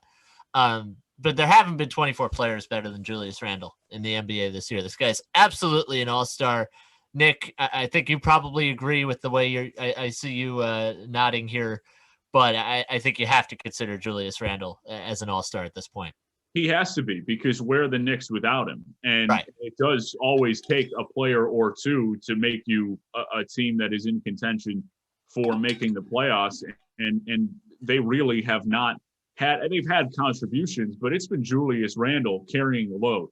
And he has reminded everybody what made him a lottery pick and someone who was really highly thought of by the Lakers out of Kentucky way back when, because he has just absolutely this year taken his game to another level. And a lot of credit again to the coaching staff and the development of Julius Randle as a guy who I think a lot of people forget is still a younger player. I mean, the guy is he's not old. He's been in the league 8 years. He's 26, but he is someone who has really come on this year in a way that he was not playing last year. But he has to be an all-star, because where are the Knicks without Julius Randle right now? And it's probably where they've been the last 10 years. And it's been so impressive to see what he's been able to do and fit into what the Knicks have tried. And again, for a team that, as you mentioned, is at the bottom of scoring offense, you need absolutely everything that you can get. And Julius Randle, with providing the 23 points a game, has been outstanding. And I'm with you. There are not 24 players in the NBA who have been better than Julius Randle this year. I agree with you there. We've got more Knicks conversation coming up with Harvey Araton. He's the author of Our Last Season, a writer, a fan, and a friendship. We'll get into the book. We'll get into the current Knicks team as well. This is One-on-One, taking you up until 2 a.m. on 90.7 FM, Facebook, and YouTube. We'll be right back.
Be sure to follow WFUV Sports on all of our social media platforms. At WFUV Sports on Twitter, at WFUV_sports on Instagram, and WFUV Sports on Facebook and YouTube. WFUV Sports, home to New York's longest-running sports call-in show and the flagship station of Fordham Athletics. New York's longest running sports call-in show, taking you up until 2 a.m. on this Sunday morning. And we're now pleased to be joined by Harvey Araton. He is a writer for the New York Times, and he's the author of the book Our Last Season, a writer, a fan, and a friendship. Harvey, thank you so much for your time today. How are you? Well, it's good to be here. Good to have you on. And let's get right into the book here. You write very poignantly during the book about a lifelong Knicks fan and season ticket holder by the name of Michelle Musler. She passed away, unfortunately, in 2018. You write very glowingly of her. I'm curious, what were your first impressions of Michelle when you first met her at the Garden? Well, when I first met Michelle, this was around 1980, and I was a very young beat reporter at the New York Post. And anyone who's familiar with that newspaper knows that it's something of a sensational tabloid paper where they love scoops, they love back page screaming headlines. And I had gone on the beat and wound up competing against more experienced reporters at the Times and the Daily News and Newsday and some other papers. And so naturally, I was in something of an insecure position. And this very friendly woman who sat behind the bench, first row, just always seemed to, be up for a conversation as I passed by on my way to my courtside seat for a game. Seemed like just, many fans at courtside who interact with the journalists in those days. These days now, the writers sit way up on the 8th level. But in those days, we were right down on the court. next to the bench as well. And, my first thought was, hey, friendly woman, seems really nice. And she's got a bird's eye view into the team huddle. There's somebody I need to know, because I had no sources. And little did I know at the time that Michelle, our own backstory, divorced mother of 5. I was in my mid-20s. She was in her mid-40s. She had raised 5 kids by herself after her marriage fell apart. She started from scratch to launch a very successful career in human resources, and ultimately owned her own company that essentially was an executive corporate trainee company. And but she rebuilt her social recreational life around her love of basketball at the Garden. So not only did she befriend a lot of the writers, around courtside, but she also would hang out, in the post-game scene at the bar downstairs, and got to know a lot of the players and their wives and their girlfriends, team executives, broadcasters. So Michelle not only had a bird's eye view into the team huddle, to tell me things about like who was upset about being yanked from the game, or who Hubie Brown as a coach was cursing out, things like that. She also, picked up on some, inside information, and in those early days helped me actually break a couple of stories. So apart from this developing friendship, which later turned into almost like a surrogate parent type relationship and life coach, she was also my first legitimate source, and she helped me break stories like the Knicks signing Bernard King as a free agent and potential trading of Ray Williams, things of that nature that were quite beneficial to me. So in some ways, I think she helped not only provide a source, but maybe even help me cement my role as the Knicks beat writer for the Post. And Harvey, you talk in the book quite a bit about how Michelle helped inform some of the columns you wrote as well. If you were covering a game, if you were writing a game story, so on and so forth, because of her position behind the bench, and as you said, her proximity to certain pieces of information. What were some of the favorite anecdotes, in addition to what you just mentioned, that you were able to pick up from Michelle, that she was able to pick up because of maybe it was where she was sitting, who she knew, whatever the case may be? What were some of your favorites in that department? Well, Michelle was a very perceptive woman, and what she loved about this access that she had to the team from right behind the bench was not so much that she wasn't that much of a X's and O's basketball fan. She wasn't into, analytics or, breaking down plays like Hubie Brown on his broadcast or Zach Lowe on ESPN. She loved the human element. She loved watching the way players reacted. So she was such a keen observer. And so, for instance, in 1984, the Knicks were playing Detroit in a first round playoff series. And the Game 5 is one of the historic games of at least of my journalism career or basketball coverage career. And the Knicks were playing Game 5, a decisive Game 5, at Joe Louis Arena in downtown Detroit, because the Pontiac Silverdome, which was the Pistons' normal home, was being used for a tractor pull. So they're playing Game 5. It's this incredible game where the Knicks are leading most of the game, and in the last minute and 30 seconds, Isaiah Thomas just goes off and scores 16 points in that incredibly short period. Has the ball for actually the last shot, but gets stripped in the lane by Darrell Walker, who was a rookie. And so the Knicks went on to win the game in overtime. Bernard scored like 45 points in the game. He averaged over 40 for the series, playing with his fingers taped up because he had a couple of a broken finger on each hand. So when I was writing my game story, I remember it was a Friday night in Detroit. And when writing my game story, I remembered that all year long, Michelle had been saying things to me like, poor Darrell Walker, Hubie Brown just never gives that kid a break. He's screaming at him, cursing at him. And as we later found out, there was a lot more going on behind the scenes between the two of them. And she said, I just felt so sorry for this kid. He seems like a nice, earnest kid, but all year long, the cursing. She said, in fact, one time I leaned over and whispered in the ear of Mike Saunders, who was the trainer at the time.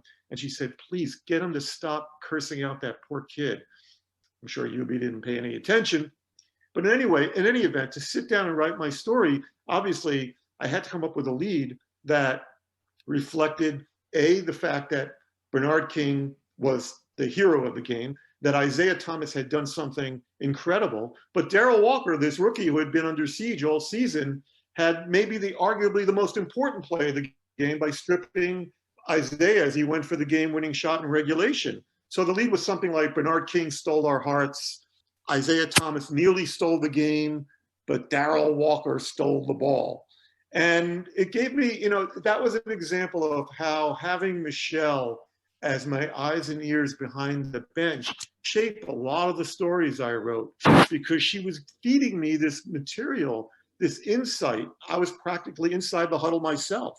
So that was an example of how I was able to develop an angle in what was, a compelling game in itself to write about, but to not leave out someone and to have the backstory. So in that story, I got into that UB Brown had been on this poor kid all year. And here was, as I look back now, arguably the greatest victory of UB Brown's coaching career in the NBA, because that game got them into a second round series against the Celtics. They took them to 7 games.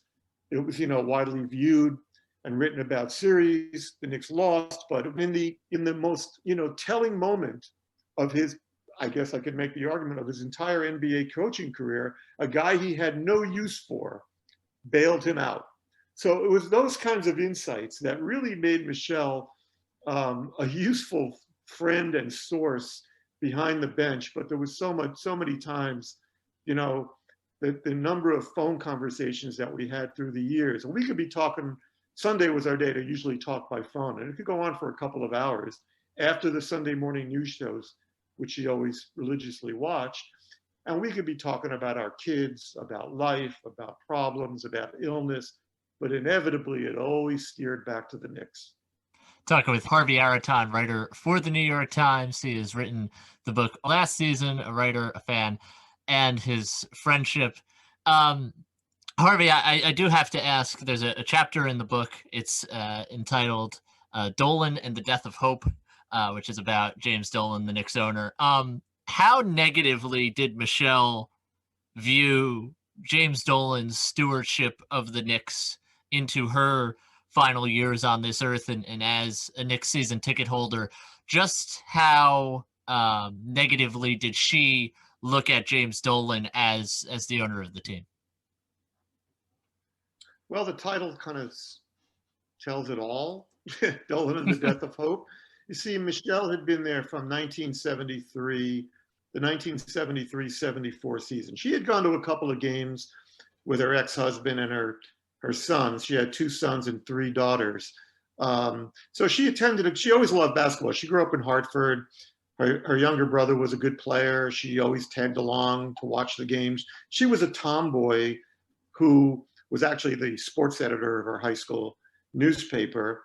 And she fantasized about a career in sports journalism, but there was no pathway into it, during the early to mid 1950s when Michelle was coming of age. But she didn't get her first season ticket until essentially what was the first year after the championship season. So Michelle sat there pretty much for 45 years, waiting in vain for a title. Obviously, the 90s were great. The Knicks were the noble contender throughout the decade, just didn't get over the hump completely. But in the 21st century, which coincides with the Dolan era, starting around 2000, she pretty much blamed him for costing her not only what would have been, a last shot to see a championship celebrated in Madison Square Garden, but also competitive, likable teams. I mean, the Knicks have essentially been a train wreck for this entire 2 decades. And she particularly resented his interference in, the Carmelo Anthony deal, which, he pushed Donnie Walsh, who was trying to negotiate a deal which would preserve a lot of the assets that they already had assembled. And, Carmelo was trying to leverage the Brooklyn interest in him, or at that point, New Jersey, to try to make the deal happen. Finally, Dolan, for solely financial reasons that he had, he was renovating the Garden during that period. He wanted to, triple the prices of the courtside seats, including Michelle's, from $300 to $900 a seat. And he wanted to justify it by presenting the Garden fans a superstar come hell or high water. It didn't really matter to him what they were giving up. He just wanted to say, look, I give you Carmelo. So Michelle resented that. She resented what the Carmelo Anthony era became, just one guy's brand, scoring a lot of points, but the Knicks not winning any games except for that one year where they won 54 and made the second round of the playoffs. And, so she really blamed him for the last unhappy years around the Garden. But mostly, what frustrated her was that this is what she did for a living. She trained troubled corporate executives. She travels all over the world. Companies like Procter & Gamble would hire Michelle and send her to the Philippines to work with somebody in one of their offices there who was abusing employees or sleeping with secretaries or whatever it was, to straighten them out. And that's what she did. So she fantasized about having that opportunity to do that with Dolan, who she always said had the worst posture of any executive she had ever seen.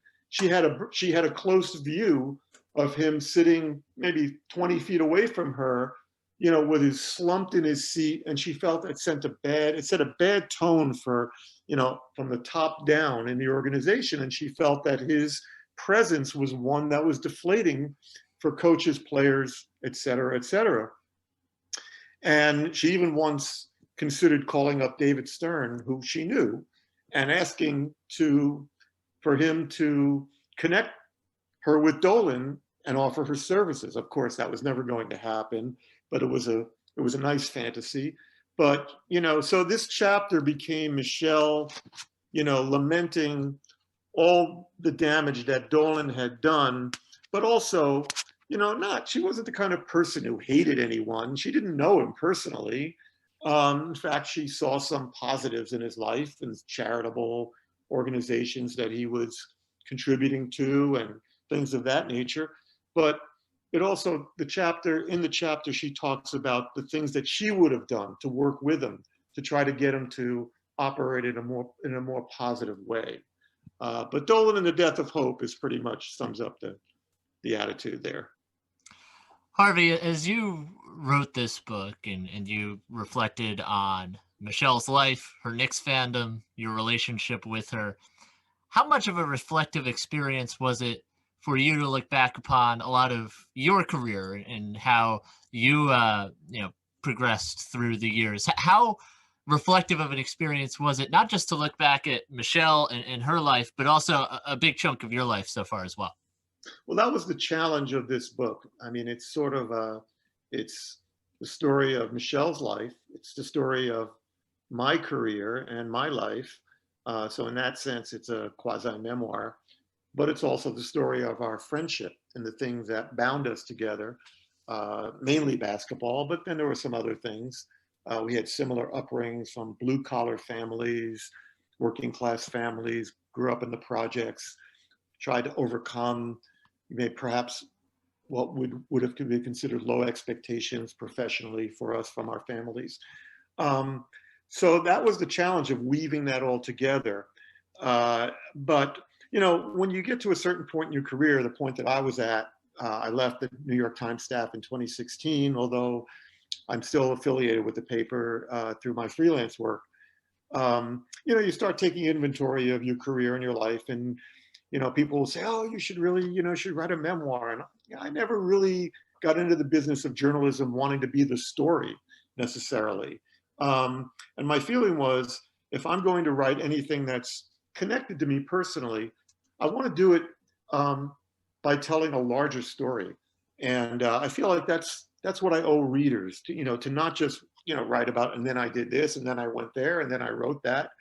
I wanted to be, if I was ever going to write a book like this, that was even something of a memoir, I wanted to be able to engage the reader with a different with a larger story.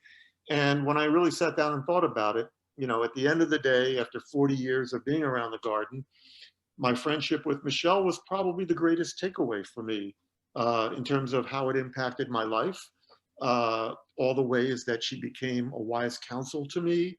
And as I said earlier, like a surrogate parent, sort of the wise elder I didn't have growing up at home. So it was a challenge to kind of piece that all together, to weave it in, how much to focus on me, how much to focus on her. But in the end, it was the story of our friendship that kind of runs through the entire narrative. Harvey, moving on to a couple of other things before we let you go.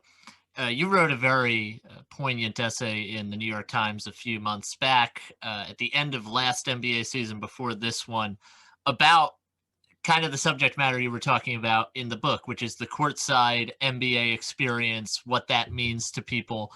And you had written that, there were fewer and fewer Michelle Musslers through the years, unfortunately, people like that who were just lifelong fans of a team, basically. As we have seen, the Knicks, the Nets are both going to be allowing fans back into the arenas coming very soon. It's not obviously going to be like it was pre-coronavirus. Moving kind of post-COVID now, how do you foresee the courtside experience, if you will, at a basketball game changing in the future, even as we, move on, hopefully, from COVID in the coming months and years? Yeah, I think this is a very challenging question that is hovering over indoor sports, particularly like the NBA and the NHL. And perhaps even more so for the NBA. The NHL, the fans, if they are comfortable with one another, sitting next to one another, they are protected by plexiglass, from the playing surface. One of the great things, maybe the greatest thing about NBA courtside, which is, as I wrote, the most intimate venue in sports, albeit the most expensive, is its intimacy.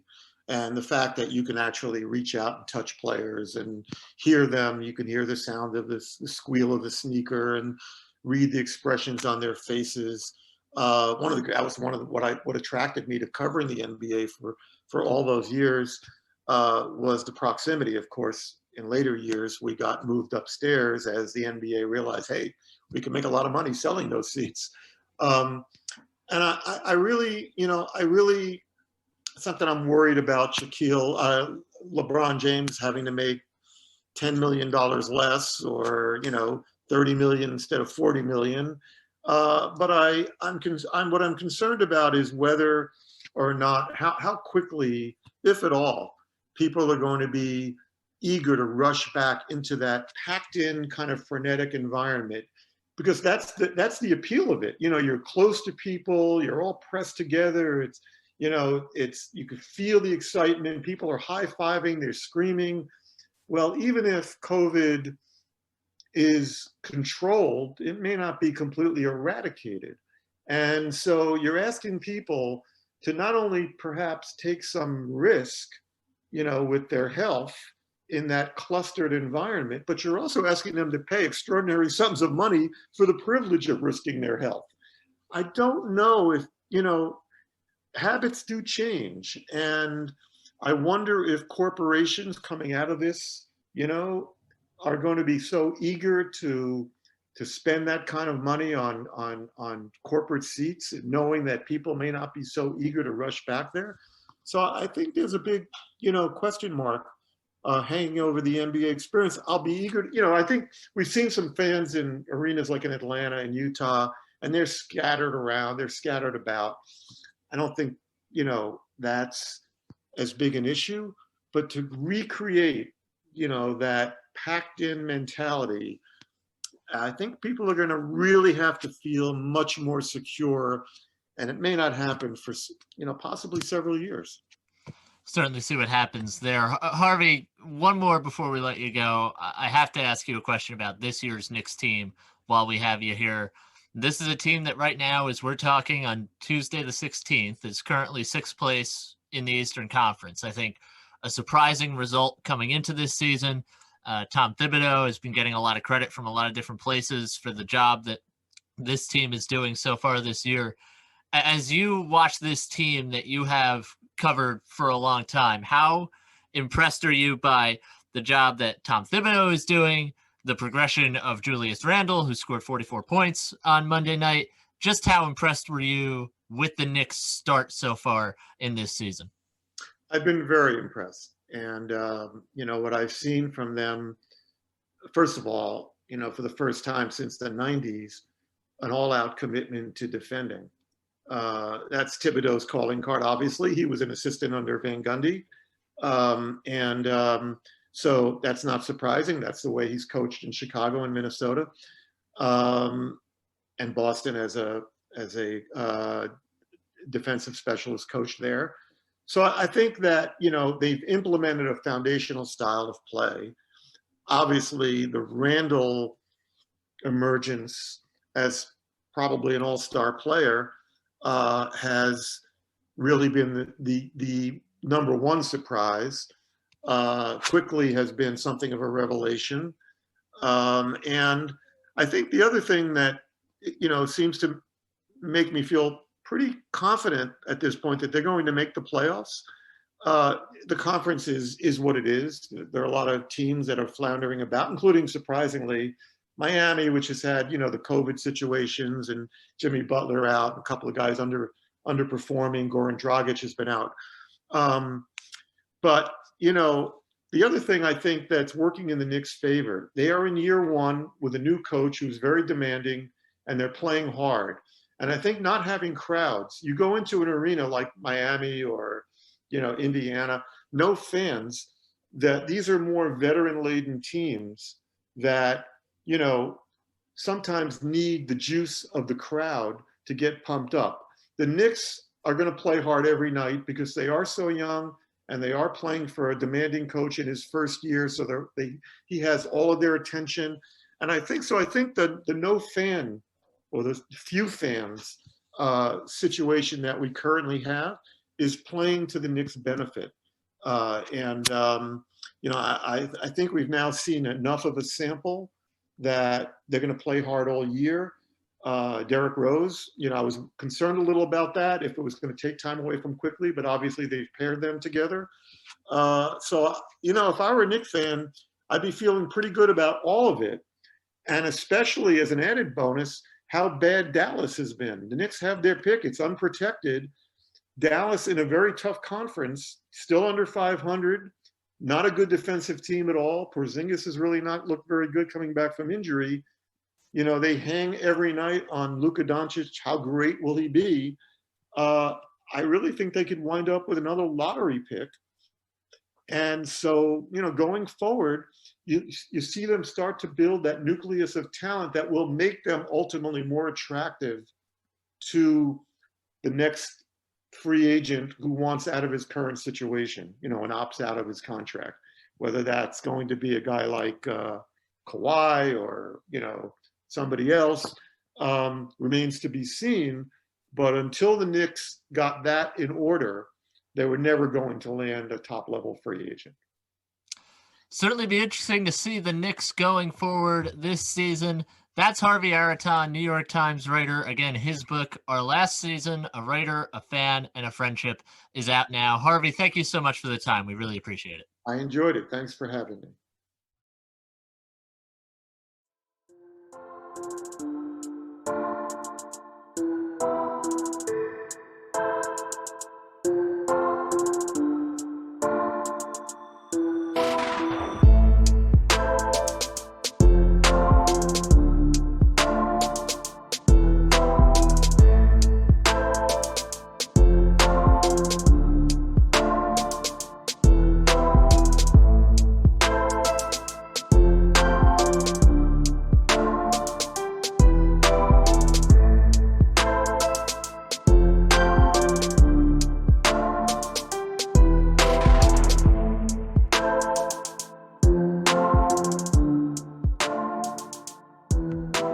One on One has a brand new YouTube channel. Subscribe to WFUV Sports to catch our simulcast Saturday nights and get notifications so you never miss another show. Miss the show? You can find on-demand segments, interviews, and highlights every week. WFUV Sports, home to New York's longest-running sports call-in show and the flagship station of Fordham Athletics. It's WFUV and WFUV HD, New York. Listener-supported public media from Fordham, the Jesuit University of New York. Right here on 90.7 FM, WFUV.org, and WFUVSports.org.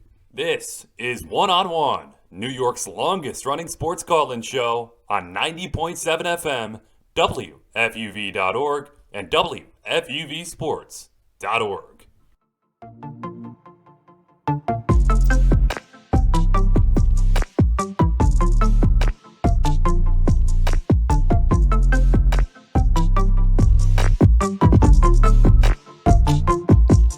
What's up, guys? Jackson Heil here with you, kicking off hour 3 of One on One with the headline segment. And we may touch every sport in this headline segment because there's a lot to get to. And we're opening up with a report that has literally come out minutes ago as of us recording this. And it involves the New York Knicks, and it involves WFUV Sports as well. Michael Kay, WFUV Sports alum, reporting to the New York Daily News, and the article comes from Stefan Bondi, that Worldwide Wes, who, for those who don't know, is now a Knicks executive, has pretty much every connection in the book when it comes to the NBA. He knows a lot of high-profile players, LeBron James being one of them, tons of college guys as well, but he is apparently recruiting Bradley Beal to the Knicks via back channels. And back channels is an interesting word to use, especially given, I'm not going to call it the shady past of Worldwide Wes, but he has been one who has been known to do this type of things when it comes to recruiting. I mean, he helped Coach Calipari a ton when he was at Kentucky, and obviously a lot of what the connections are at the Knicks right now come through Kenny Payne, who is a former Coach Calipari assistant. So there's connections all over the place when it comes to this, but the big portion and the big news regarding this is that Bradley Beal is apparently being recruited to the Knicks by Worldwide Wes, and this comes from a very good source of former WFUV Sports alum Michael Kay, who obviously hosts the Michael Kay Show on ESPN 98.7, which broadcasts the Knicks game. So, guys, I'm not really sure what to think of this right now because obviously it's a pretty vague report when it comes to what the Knicks are trying to do, how much they want Bradley Beal, whether it be via trade or via some output. He has 2 years on his contract coming up after this. That comes on a 2-year extension. So a trade would have to be the route they'd have to go, and they would have to give up quite a haul to get Bradley Beal to New York. But Jimmy, I'll start with you. Your thoughts on getting Bradley Beal to New York, who now leads the NBA in scoring this year? You know, I think if you have the opportunity to not completely tank your roster and make this move, I think you do it. And I think it's not just about the rest of this season, because not to say that I don't care about it, but it's not as material to what the Knicks are trying to build here. I think it would help this roster to get to the playoffs, but if it happens, it doesn't happen, whatever the case may be, so be it. If they go to the playoffs, they're going to be bounced in the first round, most likely. But this is about building a culture in New York and making New York a destination, because we could talk about building through the draft and whatnot, but if you don't get stars on your roster, you're not going to be able to achieve what you want to achieve. And this is a guy in Bradley Beal who is 27 years old, who has 2 years left on his contract, so you could extend him after the fact if you wanted to. I think I would have to see the return package, because that's obviously a huge part of this. But if I'm the Knicks, and it seems like they are trying to do this, I think they're taking the right approach. I think if you have the opportunity to make this move, to get a bona fide star, an all-star, one of the best players in the league this year, I think you go out and you do it. To me, it's pretty similar to another situation that we're talking about in New York with Deshaun Watson and the Jets. The conventional wisdom is that you're just going to give up anything and everything that you need to give up to get Deshaun Watson if you are in the Jets position. And perhaps Bradley Beal is not as essential or will not be as franchise changing as an acquisition of a quarterback just by nature of the sport. But I think this is a similar situation where the Knicks need to put all hands on deck and do what they need to do to try and acquire a player of this caliber. He leads the NBA in scoring, 33 points a game. I don't know that people really understand, because of how poorly Washington's organization has operated for the last number of years, how good Bradley Beal is. I mean, this dude is really, really good. And to get him to New York, it's a franchise changer. It accelerates the build that you were attempting to go through for the last 15 years. And again, as we talked about a little bit earlier with the Knicks, it's setting the foundation for the culture. And I even mentioned the potential acquisition of Bradley Beal, but it's Bradley Beal or any other star. You have now created a culture and a foundation to where a star can go and say, there is, if we do the right things and take the right steps, a reasonable expectation that we can turn this ship around and compete in the Eastern Conference. And it's very apparent to me that, again, this is how you win in this league. You win with star power, as you said, Jimmy, and that's so clear. You cannot win in the NBA without stars. Bradley Beal is a star. The Knicks are in a position with a number of assets to acquire him. I would stop short of maybe a few players and perhaps a pick, but not much would stop me in the way of, okay, this is something that I'm not willing to part with to get Bradley Beal onto my roster. And I think he's a franchise changer. He is someone who would instantly give the Knicks an opportunity to compete in the Eastern Conference. And that's something that if this is true is extremely significant for the Knicks going forward. I'm going to keep my point pretty short, but I think there are a few things the Knicks need to figure out before they think about trying to trade for a guy like Bradley Beal. And I'm not denying this guy's talent. I mean, he's the best scorer in the league right now for a reason. He's averaging just under 33 points a game. He's over 30 in each of the last two seasons. But I think the Knicks really need to figure out what their foundation wants to be, because you guys were talking about it before. Julius Randle's having a monster season. Is this a guy they want to build around, because his contract is up after next season? Bradley Beal only has 2 more years after this season. So I think the Knicks really need to figure out what their foundation wants to be. And part of that process is also figuring out what RJ Barrett is as a player, because if he's a guy you want to build around, he's a guy you think is going to be a star, you're going to have to be paying him sooner rather than later as well. So I think figuring out the star pieces that the Knicks want to be there is critical. And listen, I would give up a lot for Bradley Beal because I think he's a game changer for sure. But at the same time, I don't think we should get it twisted. I don't think this is a situation that's comparable to one of James Harden going to Brooklyn, because I think James Harden is a bigger game changer, a lot bigger of a game changer than Bradley Beal is. Same goes for when Paul George was traded to the Clippers in order to get Kawhi Leonard. I wouldn't give up anything and everything for Bradley Beal with the situation that the Knicks are in. With that said, if the right offer is on the table, with the amount of picks the Knicks have, being that they have 2 first-round picks via the Mavericks over the next few years, I think it is definitely worth exploring if you can do a deal where you don't have to give up RJ Barrett, you don't have to give up, obviously Julius Randle probably wouldn't be a part of the package given what he's done this year, but I think it's worth exploring for sure. But it's something we'll see as we go if this report expands or not. But it appears that the Knicks are trying to recruit Bradley Beal to New York. Let's move on to football, because very interesting deal this week involving Carson Wentz. He is finally out of Philadelphia, and he is going to Indianapolis, a 2021 third-round pick, a conditional second-round pick in 2022, going back to Philadelphia. That second-round pick can become a first-round pick if Wentz plays at least 75% of the Colts' offensive snaps this season. So that has a potential to be a first and a third for Carson Wentz. Here's the really interesting part.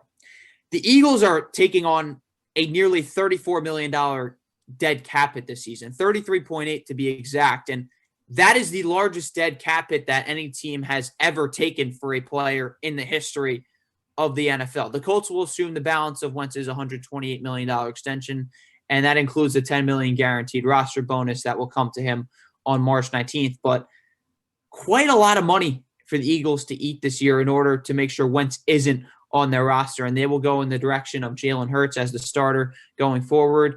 For Wentz, he reunites with Frank Reich, who was obviously his offensive coordinator for the first 2 years of his career in Philadelphia, and Reich helped them win a Super Bowl in 2017 after Wentz went down, and they moved on to Nick Foles. But Nick, we're going to go with you first on this one.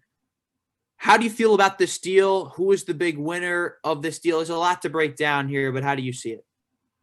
I would say interesting more than anything else. And I was really surprised that the Eagles ended up trading Carson Wentz because it wasn't something that I had expected, particularly early on. When you bring in Nick Sirianni and you look at the cap ramifications for the Eagles, I would have thought that it would have taken such a significant offer for the Eagles to where they would say, okay, we are comfortable putting ourselves in cap jail and punting on this season because the offer that you have given us makes us so set up for the future that we're willing to do it. And that wasn't the case. They were evidently pushing to trade away Carson Wentz, which then begs the question, why was Doug Peterson out, or what was the situation there? Could it have been that Doug Peterson was interested in keeping Carson Wentz, and ownership and the front office didn't think that that was the right way to go, so they wanted to get rid of that quarterback and rid of the head coach that believed in him? I don't know. It's just a weird situation there. But as you look at the trade, it's going to be a first-round pick. Carson Wentz is going to be the starter for the Colts, and he's going to play, barring injury, 75% of the snaps. I think it's 70, and he makes them to the playoffs. So it's going to be a first-round pick. And the question for me is, how good is Carson Wentz right now? And he just looked like such a broken quarterback in Philadelphia. And I think it's reasonable to ask, is he an upgrade over Phillip Rivers? And I think he is. I think there are certain things that he will do that will put him in a better position in Indianapolis versus the struggle that it was in Philadelphia. But I don't know that Carson Wentz coming in, based upon what we've seen from him, not even last year, but even dating back to 2 years ago, that he is really going to do things that are going to make the Colts significantly better. I know that he was an MVP candidate in 2017, and the injuries have really derailed him. And it's something that you see with a number of quarterbacks, whether that be Sam Darnold, Jimmy Garoppolo, guys who just haven't been able to get back on track after missing significant time. It's not to say it's impossible, but it does happen. So when you look at that, he just really hasn't been the same guy since that ACL injury. I think that the mobility and the arm strength for him are a strength when compared to Phillip Rivers at his age playing for the Colts. I also think the understanding and getting the team into the right play and the veteran and the pro's pro that Phillip Rivers was is something that they will lose going to Carson Wentz. And he's in a better situation. The receivers are better. The offensive line is better. The running backs are better. The coaching apparently is better. And now it's on Carson Wentz because it's put up or shut up time for that guy playing quarterback, because there are no more excuses. If he goes here and isn't good, he's done. People are done with him. Carson Wentz, you can't play anymore because we have handed you this perfect situation that so many quarterbacks wanted to walk into. And now if you can't succeed, you're not going to be in this league much longer. I'm skeptical about it, quite frankly.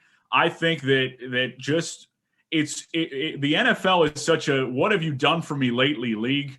And what Carson Wentz has put on tape lately has been horrendous. That's not to say he can't improve. That's not to say he can't be serviceable. But I think the idea that he is going to go from somebody who was so bad and had the yips and had forgotten how to play football to back to this 2017 MVP candidate just because Frank Reich is going to be in the same building with him, I don't know. I don't buy it. I think it's a good move and a risk that is worth taking for Indianapolis.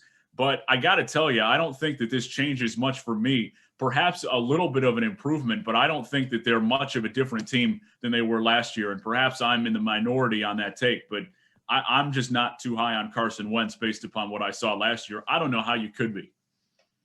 Depends on what your opinion is of lately. And I sat down last night and do a little blind resume here. Alex has the graphic for the YouTube and Facebook viewers, but I'll read it out for the radio audience. So, player A, From 2016 to 2019, this is a 16-game average. Per season, 4,087 yards, 63.8 completion percentage, 29 touchdowns, 10 picks, QBR of 62.5.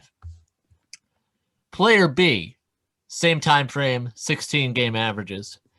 4,175 yards, 63.6 completion percentage, 32 touchdowns, 7 picks, 62.2 QBR. Just off rip here, who would you rather have, A or B?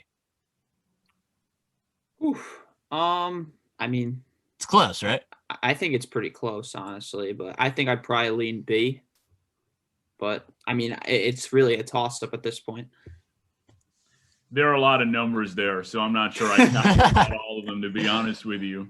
So, Numbers are for losers, as Nick DeLuca says. No, I never said that. All I'm saying is that numbers. Oh, those words did come out of your mouth. Oh, I a month ago. understand that. And if you That's I- a said loser, that right as now, our I'd be producer happy to says. do it. All I'm telling you is that you cannot be blinded by following a certain number and saying, okay, that's it. Yeah, that's all I was saying. I'm not saying this is it. But it's close. You would agree that these guys, similar numbers. Yeah, I would probably say B, but again, to me, it's difficult, especially in football, to say, okay, it's close. That I'll grant you, obviously. So player A is Carson Wentz over that time frame. Player B is Aaron Rodgers. So I understand that in 2020, both of these guys went in radically different directions, and I get that. And I'm not going to provide that they haven't. But what I'm saying is Carson Wentz could still be a high-end quarterback in this league. Like, last year was obviously terrible, and he's so lost and broken. I think he lost the locker room, too, honestly. That was a big part of it. And he needs to be more coachable, but he's with the right guy in Frank Reich. I think this is a big move for the Colts, and this puts them, I think, in contention for the AFC. Everybody's still chasing Kansas City, I think, but I think this makes the Colts legit. I really like this move. And I know I kind of skewed the numbers there to fit my narrative, but I really believe that Carson Wentz could still be a high-end quarterback in this league. I think the numbers bear that out. And I think if they can fix kind of what went wrong last year, and let's remember one other thing too. In 2019, 2020, the Eagles in back-to-back years took J.J. Arcega-Whiteside over DK Metcalf and Jalen Reagor in the first round, a pick that was so bad, the Vikings war room was literally laughing because it gave them the opportunity to take Justin Jefferson. So if he gets better weapons and, doesn't have to do everything in the offense, I think he'll be good to go. The Eagles last year, in the words of Kevin Clark of The Ringer, whose work I like a lot, who we actually had on the Super Bowl show last year, he would always say the Eagles lead the league in plays that obviously have no shot. And I think going from that to the Colts will be very beneficial to Carson Wentz. So I like this move a lot. I'm not a huge fan of it. I'm not going to get too far into it, but I'm more with Nick on this one, where I'm just not sure that Carson Wentz can really play anymore, personally. And I think it sucks because you look at what Wentz was in 2017 and how good he was pre-injury, and how things have changed. And I think it's unfortunate, but at the same time, I mean, I think it's nuts that the Colts may end up giving up a first-round pick for Carson Wentz, personally, especially after what we saw from him last year. And listen, if things work out and if he plays 75% of the offensive snaps this year, that means they probably did to at least some degree, then a first and a third is probably worth it for Carson Wentz. With that said, taking on all that money starting next year for him is pretty significant. And for that reason, I wouldn't have given up much of anything for Carson Wentz, even with what we've seen. I think from Wentz's perspective, it couldn't have been a bigger win for Carson Wentz because he gets to have an opportunity with his old offensive coordinator and Frank Reich, who he had a ton of success with, especially in 2017 pre-injury. And he's going into a situation that is one of the best situations in the NFL where he has help, he has weapons, he has the offensive line. He's got one of the best defenses in the NFL to work with as well. So I personally, if I was the Colts, I would have went with a different direction at quarterback, especially with some dominoes yet to fall in the quarterback market, one being a quarterback in their own division still in Deshaun Watson. But at the same time, I don't know how much better they would have gotten out there. So I say wait and see on Wentz, but it wouldn't have been the direction I went in if I was Indianapolis. But again, moving on to another deal that had significant money proportions this week, and that takes us out to San Diego and Major League Baseball. Fernando Tatis Jr. signs the longest deal in MLB history, 14 years, $340 million. And this comes all in the same offseason in which the Padres have added Yu Darvish and Blake Snell to their rotation, as well as Joe Musgrove. And that's in addition to Korean star infielder Kim Ha-seong. So the Padres have not been quiet at all this offseason. And this is just the cherry on top. Here's where this deal gets pretty interesting, though, because this was something that, Nick, you brought up in our pre-production meeting yesterday.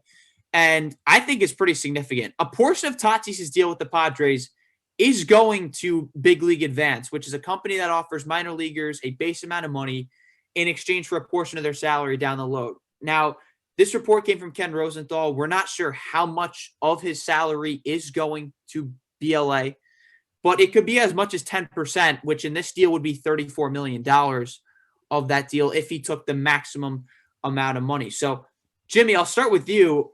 What do you make of this entire situation from the Padres signing yet another big money deal? They already have Machado. They already have Hosmer on the books. And with Snell and Darvish, we'll see if they add to that going forward in years to come, to the fact that there is a company out there in Big League Advance that actually does this with minor leaguers. I think it's a pretty perplexing situation. How about you? We'll start with the Big League Advance part of it. I do find it very interesting, and I feel bad for Tatis in this sense. I mean, he's going to be fine. Don't get me wrong. Like, yes, going down to $306 million over 14 years, I'd sign up for that as well. But yeah, it stinks. It's perplexing and it's odd. And there have been lawsuits filed against Big League Advance over the years to this very point. So, yeah, you hate to see it because obviously I want Fernando Tatis to get all his money. That being said, this is a steal for the San Diego Padres. I'm sorry.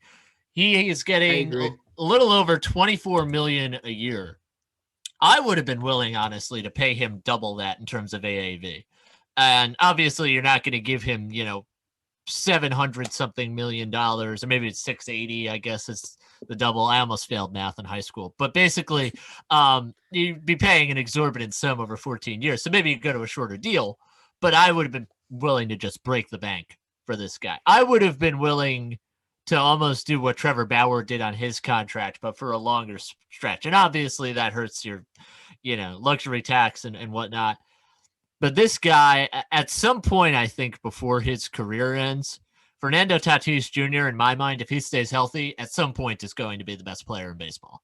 And he's the guy I'd build around for the next 10 to 15 years before anyone else. It's not particularly close.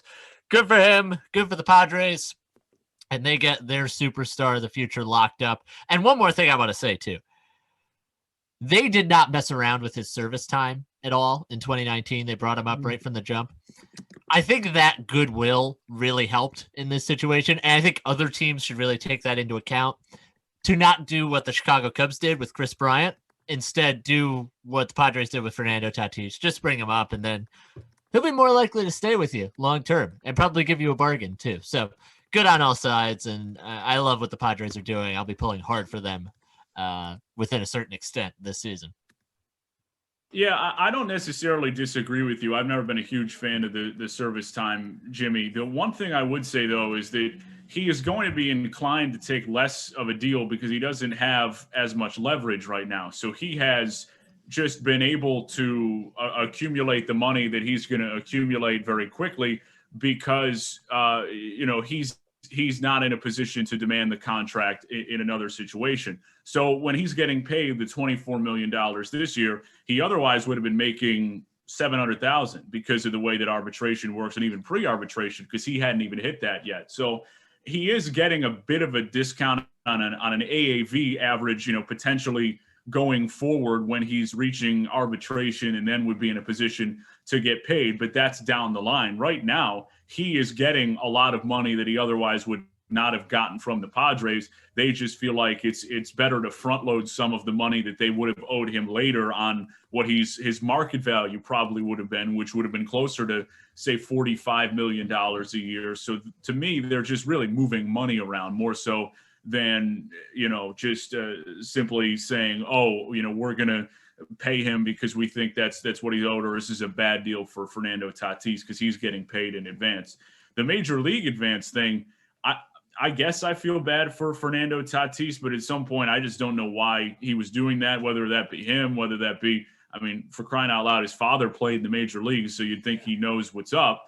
Father didn't get $340 million though. Yeah, fair enough. He certainly did not. But what I'm saying is I don't know whose decision that was, who was advising him, or who thinks that this is a good idea. But that to me is on him. It's unfortunate that he signed up for the deal he signed up for, but he signed up for that deal. So I don't know, that's just not smart in my opinion. But again, at some point, then you're taking the baseline level of money, and you'll be good to go. And then everything else that comes after that is gravy. And if you're risking money later, you're risking money later. I believe, if I read the report correctly, it was $27.2 million that he's going to owe to Major League Advance. So that's yowza.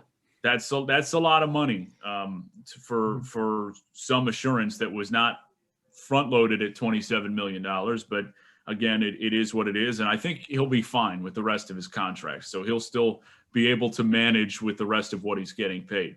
But I agree with you. It's a good contract for the Padres. I have been really impressed with what they have done in just overall coming out and saying, we're going to compete. We don't care. We're going to play and spend like a big market team. We're going to acquire Yu Darvish and Blake Snell, and we're going to sign Tatis and sign Manny Machado and make the moves that they have made. It's been really impressive. And they are saying, we want to compete with the Dodgers in our own division and know that we really need to make some moves to do that. So I'm fascinated by the National League West this year. I think the Dodgers, again, have to be the favorites to repeat as World Series champions with what they've done this offseason. But San Diego's really good too. And that's going to be a really fun battle to watch throughout the duration of this season. And San Diego's going to be good for a long time because they just signed a really good player to a really long deal. I think you guys touched on a few things that I want to discuss, but the first has to be the big league advance portion of this, because I think it's really significant. It's something I never heard of, honestly, until this deal, personally. But I don't get how any agent, especially one with a guy who's the son of a former major leaguer who has money, and you mentioned Tatis not earning $340 million when he played, but he still made close to $20 million in his major league career. So it's not like he doesn't have money. So I'm really curious who his agent was or who was advising him that said this was a good idea to sign a deal like this. And reading the article, he apparently signed it before he was even on any top 100 prospect list. They apparently did this when he was in A-ball. And to me, that's a good investment, obviously, from Big League Advance, and you got to give them credit for being able to spot out talent. But at the same time, how can you, as an agent who is managing someone who is the son of a former Major League Baseball player, allow someone to get into a business like this? That's my first question, because I think he was really dumb to make a deal like this. And part of the Big League Advance deal is if you don't make the majors, you don't owe them anything. So it's not like they're getting the money back if you fail to make the major leagues. And then obviously they wait long enough to offer these people base salaries, or not base salaries, but a base amount of money when they know that these guys are going to be major leaguers at some point and take on some deals. But a lot of this whole Big League Advance thing, the reason this stuff works is because of how poor the minor league conditions are. And listen, things get so bad when it comes to money in the minor leagues. These guys are making max, $20K a year, and it's probably less in a lot of scenarios, and usually is less in a lot of scenarios. You want to fix something like this. It starts with Major League Baseball, and it starts with them offering their minor leaguers significantly higher salaries, because a lot of these guys in the minors are so desperate for money because baseball is their only outlet at that point, where they would be willing to take a dumb deal like this. And I know Tatis doesn't care, but hopefully this is an eye-opener for not only players, but at least maybe this will put some spotlight on Major League Baseball to really reconsider the type of deals they are giving their minor league players, because it's ridiculous for someone to have to accept a deal like this. especially someone in Tatis's shoes who really had a $700,000 signing bonus when he signed with the Padres from an international standpoint, and then also had a father who made a crap load of money playing Major League Baseball as well. The fact that I got that to that point should really be a red flag. As for the Padres, I think this is really cool that they're showing a willingness to spend. And I've said this numerous times on one-on-one. I've said this on Nosebleeds. In this era of baseball, in what I'm calling the COVID era of baseball, the biggest positive an organization could have is a willingness to spend and just a willingness to care about the product on the field. I mentioned what they've done just over the last year. I mean, you date back to the trade deadline, they've added relievers. They added Mike Clevenger at the trade deadline. They've now traded for Blake Snell, Yu Darvish, and Joe Musgrove, on top of adding Kim Ha-seong, who's the Korean star infielder. And now they've just extended their best player for the next 14 years. That is awesome for baseball. And we've seen it a lot this offseason. Like, as much as the talk that there is about owners not spending money and how much of a concern it is, and it certainly is, Steve Cohen has gone out and got Francisco Lindor and plans to extend him, and he plans to spend more money. The reigning champion LA Dodgers just signed Trevor Bauer to a pretty significant salary for the next 2 years. It's probably going to be a 2-year deal, but I mean, to give him $40 to $45 million over the next 2 years, that is encouraging to say the least. It's just refreshing to see guys and owners specifically actually care about their organizations. And I think that's significant going forward. And the Padres are certainly going to be a threat in the NL West this year. Moving on to the Australian Open, and we're going to start on the women's side, which came to wraps last night. Naomi Osaka, 23 years old, winning Grand Slam number 4, her second Australian Open final, taking down Jenny Brady, who was the American left, who was a 22 seed in the tournament. But I think the big story out of this, for me at least, came in the semifinals when Osaka took down her idol, Serena Williams, who was still in the hunt for Grand Slam number 24 to tie the all-time record. But Osaka now is 2-0 against Williams in majors. The first one came in the 2018 U.S. Open final. And many are speculating for Serena, who is now going on 39 years old. She was in tears in her press conference. She gave a very heartfelt goodbye to the fans in Melbourne in the Australian Open. And basically said in her press conference that, listen, if it was her time to go and this was her goodbye, she would never admit it and she would go out silently. To me, this felt like a passing of the torch from Serena to Osaka as the face of women's tennis. And listen, Serena is always going to be in that light as long as she is in the game. But with the speculation of retirement, Osaka now picking up Grand Slam number 4 at age 23. She is the highest earning female athlete in the world. Does this feel like a passing of the torch to you guys? Because listen, Osaka has a long way to go. She's the king of hard court tennis right now on the women's side for sure. She has all 4 Grand Slams there, but she still has yet to make it past the 3rd round at Roland Garros and Wimbledon. Does this feel like a significant passing of the torch to you guys? I'm not sure. Yeah. Nick, go ahead. I'm sorry. Yeah, no, it's no problem. I'm thinking about it, and I'm not sure yet. I don't know if I'm ready to go there just yet because, again, it's passing of the torch is relative. And as you mentioned, some of the lack of success that Osaka has had in other places outside of the Australian Open and the U.S. Open. So that, I think, is an important part of this conversation, in addition to, as the face of women's tennis, that's going to be Serena Williams as long as she's still around. And, you know, I would imagine, of course, not having been someone who's been pregnant before, clearly I would think that it would be difficult to come back from that and dealing with, you know, trying to get yourself in shape to compete amongst some of the best female athletes in the world, you know, coming off of a pregnancy.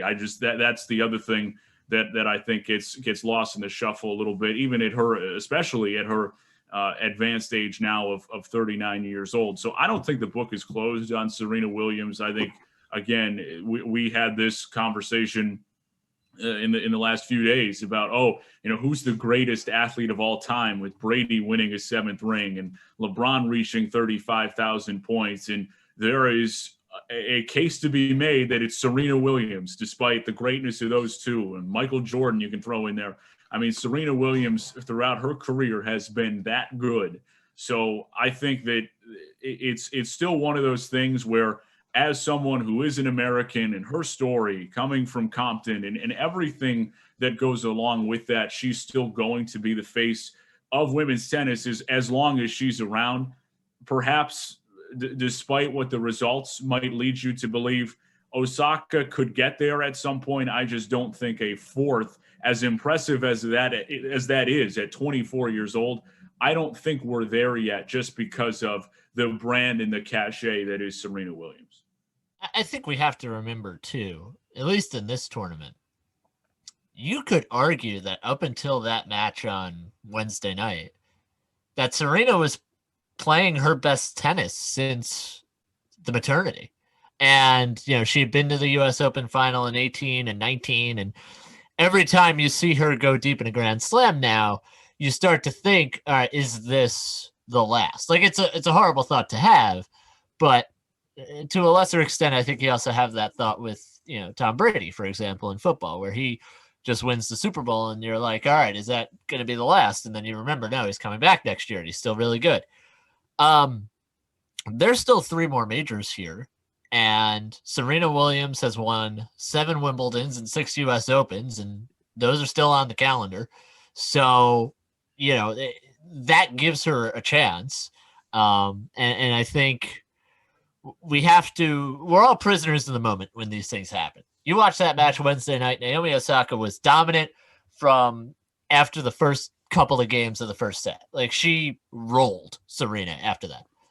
And I don't know how much there was, honestly, for Serena to do about it, just because, I'm sitting there watching this match and Naomi's serve was really popping, really in the second set, especially. And she would have been hard to beat, I think, by anyone that night. She just played really, really well. And we tend to overreact when somebody like Serena Williams, for example, walks off the court and puts her hand on her heart and thanks the fans who were there. So could this turn into a passing of the torch eventually? Yeah, but I'm not ready to go there right now, because Serena Williams is still a force in women's tennis. She has started the year playing really well. And I think that's a big part of it. And I've learned the hard way not to count out some of the greats in sports, and Serena Williams is right there among them, obviously. So I am not about to count her out, and I think she might have one more major in her before she ultimately hangs it up, whether that be this year or at some point down the line. I just don't know mentally how much more she can handle. And that's got to be the thing that I would think is most frustrating with her, because, you look at her last 2 majors, great opportunities to get back to a Grand Slam final. The US Open against Victoria Azarenka, she dominates the first set and ends up losing that one in 3. One she definitely let get away with unforced error after unforced error. In this match, she's up a break in the first set against Osaka. And the mistakes for Serena, they're very simple mistakes. And she was talking about this in her post-game press conference. It's like, why are these things happening? Like, they were very easy mistakes that are fixable theoretically, but mentally you just feel like you watch her and you can see 23 weighing on her.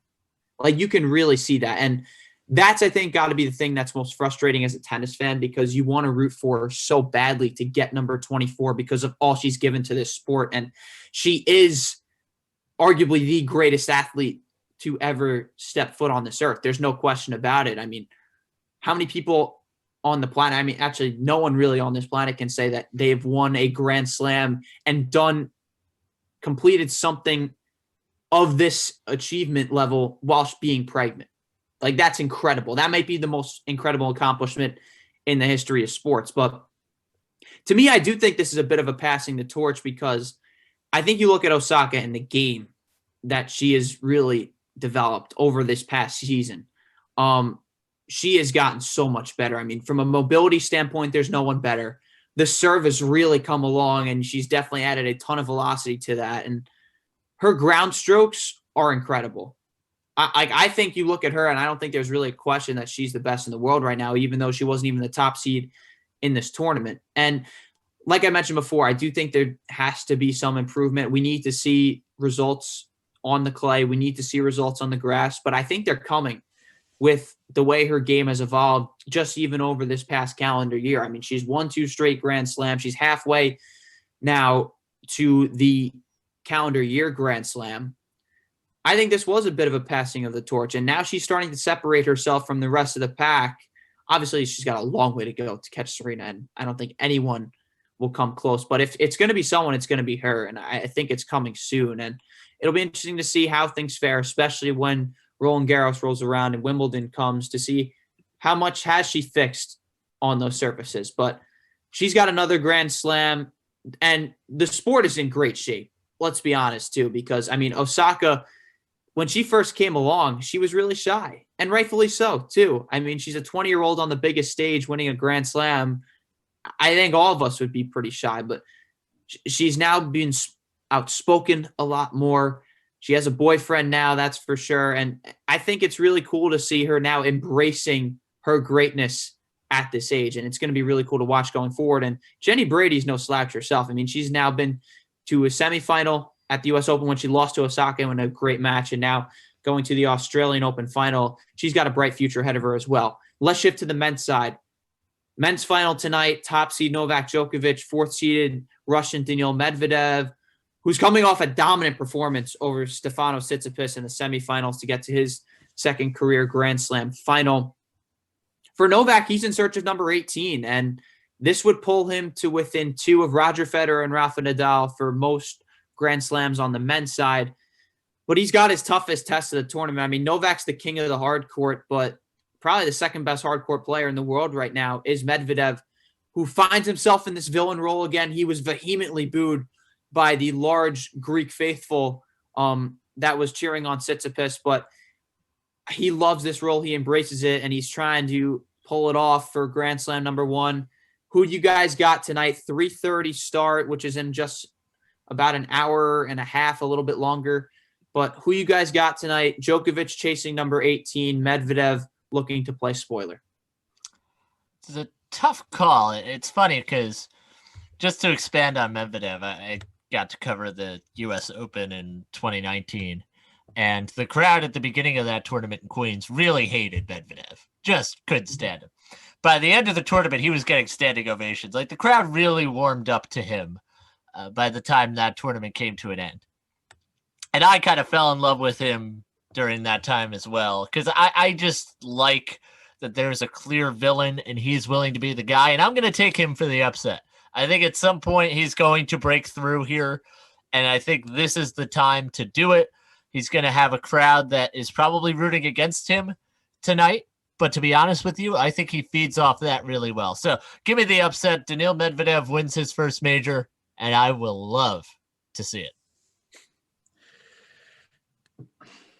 I can't bet against Novak Djokovic. It's just not a smart business proposition when you're talking about tennis. And that's been borne out over the last however many number of years. And that's just, to me, what it boils down to. Medvedev has been playing very well recently in this tournament. And as you mentioned, has embraced the villain role. And it's interesting because I feel like there are detractors for both of these guys going in. And, you know, you have Roger Federer in the sport who's really well liked, and Rafael Nadal, who is very well liked, and perhaps Djokovic less so, and Medvedev even less so. So I'm sure there will be a crowd that exists that is hoping for lightning to strike or a tie or them to both lose or something along those lines. I'm facetious a little bit, but at the same time, I think you can't bet against Djokovic as good as he's been, and especially in these big moments and winning on the hard court and just winning majors and in championship games. It's just one of those things where as great as he's been, I just don't think it's smart. And he's perhaps not played his best recently. There was earlier in the tournament, him going and smashing his racket out of frustration, the way that he was playing, and you know that's the type of emotion and personality that he shows.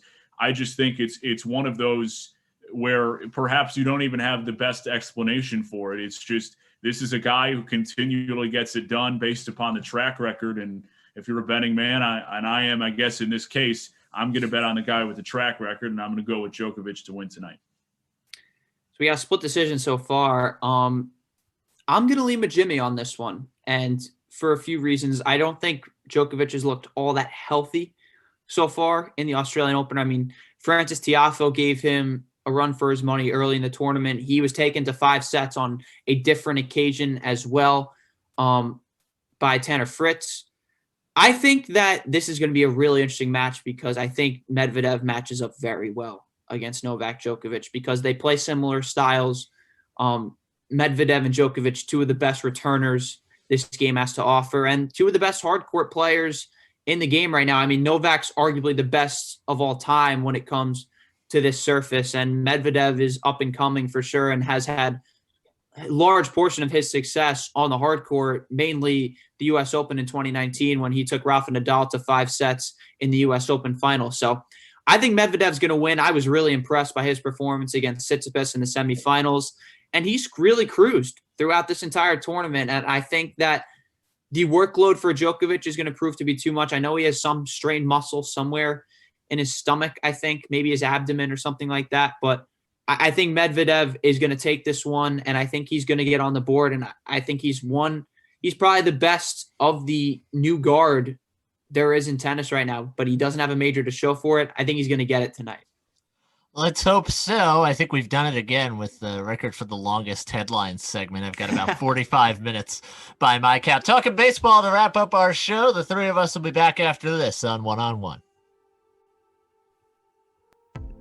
One on One has a brand new YouTube channel. Subscribe to WFUV Sports to catch our simulcast Saturday nights and get notifications so you never miss another show.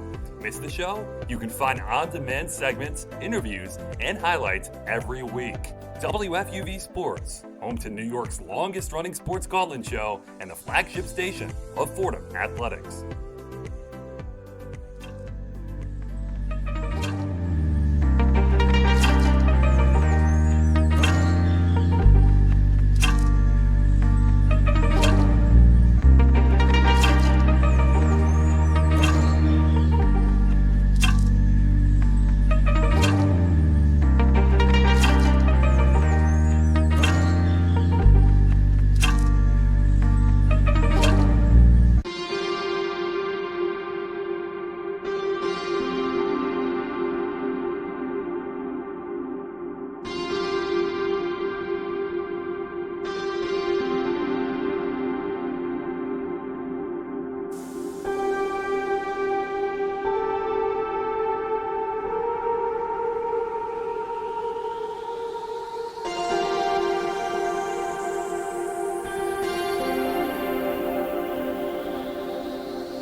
To support the WFUV Sports Department, visit support.wfuv.org to become a member or make a one-time donation. WFUV Sports, home to New York's longest-running sports call-in show and the flagship station of Fordham Athletics.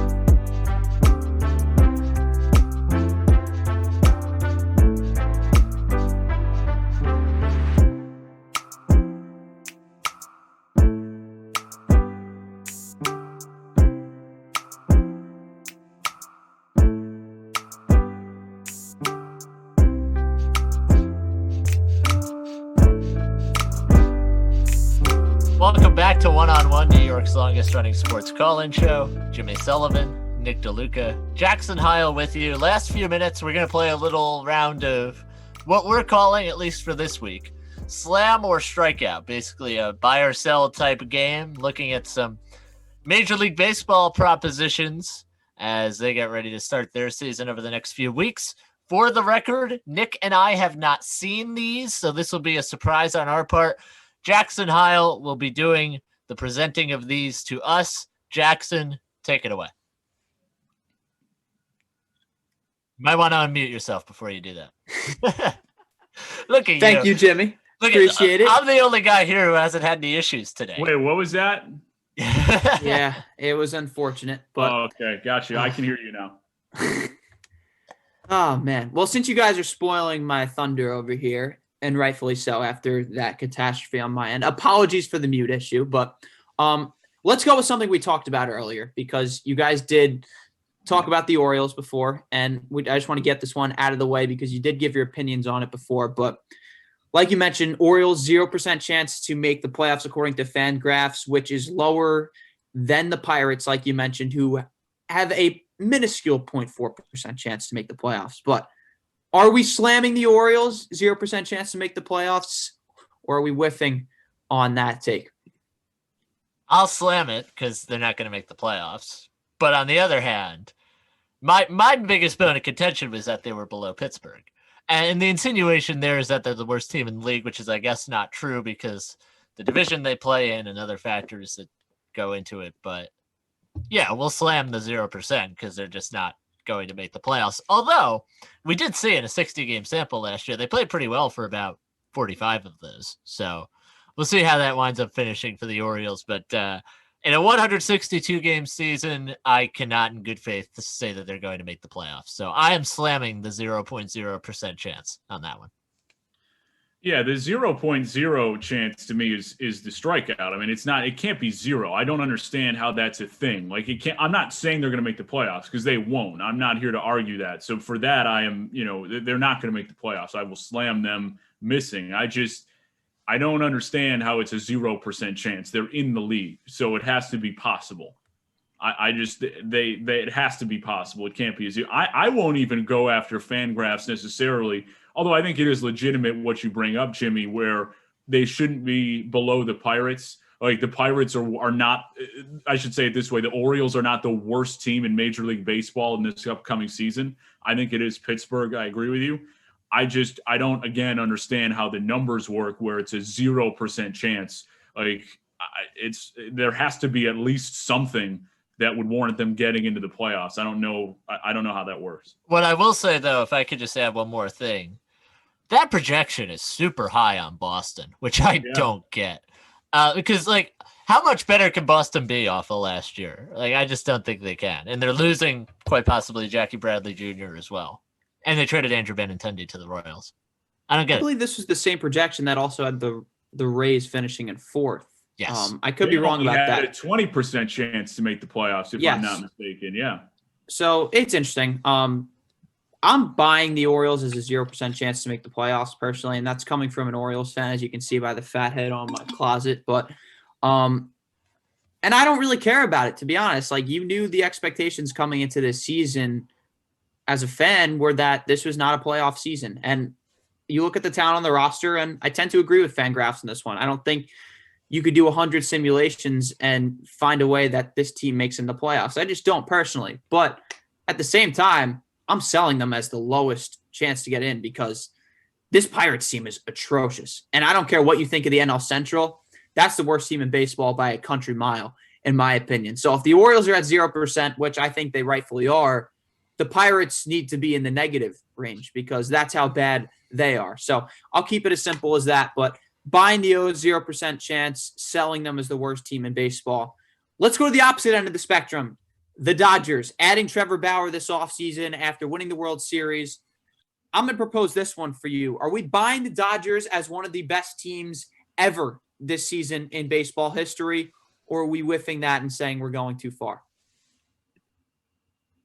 I'm gonna say I'll strike out on that one because of the division that they're playing in, and then for no other reason. It just becomes difficult when they're going to end up playing a tough schedule. I mean, they'll have to match up with San Diego 18 to 20 times, depending on how it shakes out. And that's a team that's going to be really competitive with them. And I don't think Arizona is awful either. I think that's a team in their division that can compete, and the Giants are down for sure, but they'll get enough competition within that division to where I think it'll make it a challenge. Now, I think that they are, as presently constructed, the best team in baseball. I just don't know that I'm ready to go historically great.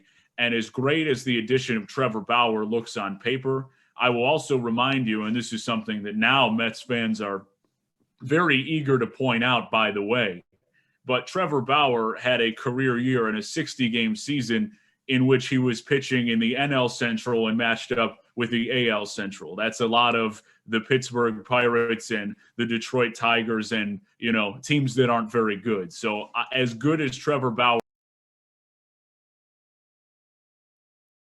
gosh, this is unfair. Now you can't beat the Dodgers. Dodgers are not the Golden State Warriors. I'm selling that they are a historically great team. I think they'll be very good. I wouldn't even be surprised if they win the World Series again. I just don't think they're the 27 Yankees or something like that. I think it's also interesting to remember, if you look at the winningest teams in the history of baseball, only 2 out of the top 5 won the World Series. In terms of regular season record, you've got the 01 Mariners in there, the 54 Indians, the 06 Cubs, who all won 110 or more games, didn't win the World Series.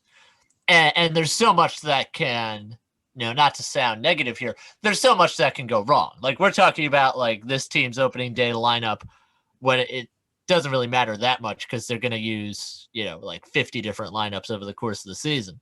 So I think I'm going to punt this one as well for a lot of the same reasons you said, Nick.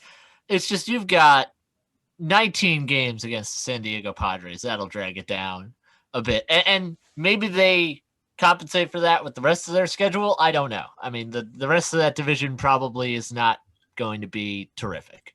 I'll grant that. But I do think we maybe just need to pump the brakes on, historically great, only because of the amount of parity they're going to deal with, because the National League this year is really, really good.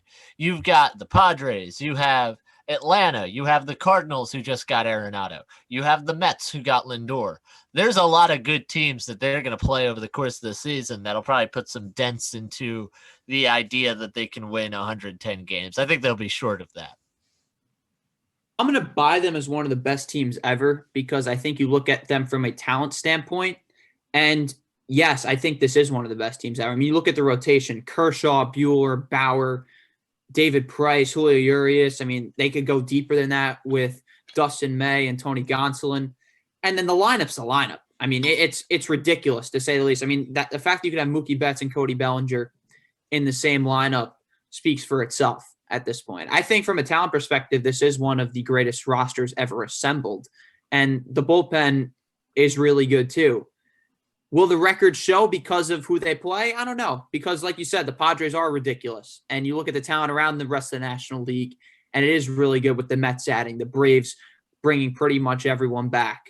I think it is going to be a very interesting year to see how the National League plays out because of that. With that said, I look at this roster from a talent standpoint, and I think it is one of the historically great rosters. So we'll see how that plays out. But let's shift back to New York. You mentioned the Mets. You mentioned the additions of Francisco Lindor, Carlos Carrasco, Taijuan Walker yesterday, who they signed to be some depth in that rotation. It begs some interesting questions in this National League East. You had a Braves team that was up 3-1 in the NLCS on the Dodgers from a year ago. You have the Nationals, who were the champions in 2019. This division's loaded, and we haven't even mentioned the Phillies and Marlins yet. The Phillies are loaded with talent, and the Marlins were in the NLDS a year ago. Are we buying the Mets as the team to beat in the NL East, or are we selling them amongst the pack, whether it be the Braves, the Phillies, the Nationals? We'll start with Jimbo on this one. It'll sound like sacrilege coming from me. Let's go Mets. But I'm going to sell this. I still really like Atlanta, and I'm not saying this to criticize the Mets. We have to remember like how bad things were for the Mets last year. I mean, they're out here giving starts to Rick Porcello, Michael Wacha, Ariel Jurado got to start somewhere in there. I mean, it was really bad.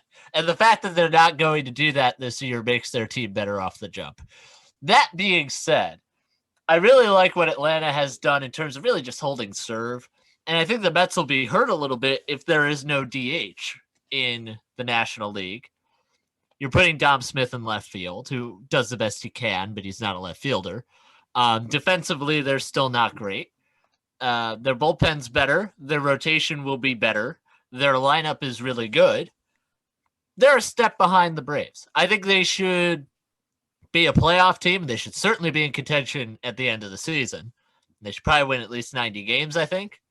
But I think when I write out the win-loss and where they're going to be at the end of the season, I would probably have them anywhere from like 2 to 4 games behind Atlanta. I don't think the margin is huge, but I do think it's clear enough where you could say that the Braves are better. I'm in agreement with Jimmy. Yeah, I like what the Mets have done. There's no doubt about that, because the moves that they have made have brought this conversation to the table. We're even considering it, which I think is a major step forward for them. The way the last few years have gone, in the addition of Francisco Lindor and the pitching staff, and what they have done is pretty impressive in an offseason, and you feel like they're in a good position to compete. I just don't know that they're there yet with the Braves, as Jimmy mentioned, and I'll echo a lot of what he said. But it's good to see them in contention. You feel like they're going to be in a good spot. I just don't know that they're there where, okay, this is the team to beat in the NL East. Quickly, before we wrap up, I am selling it as well. I like the Braves, but year 4 for Aaron Boone. 2-part question quickly.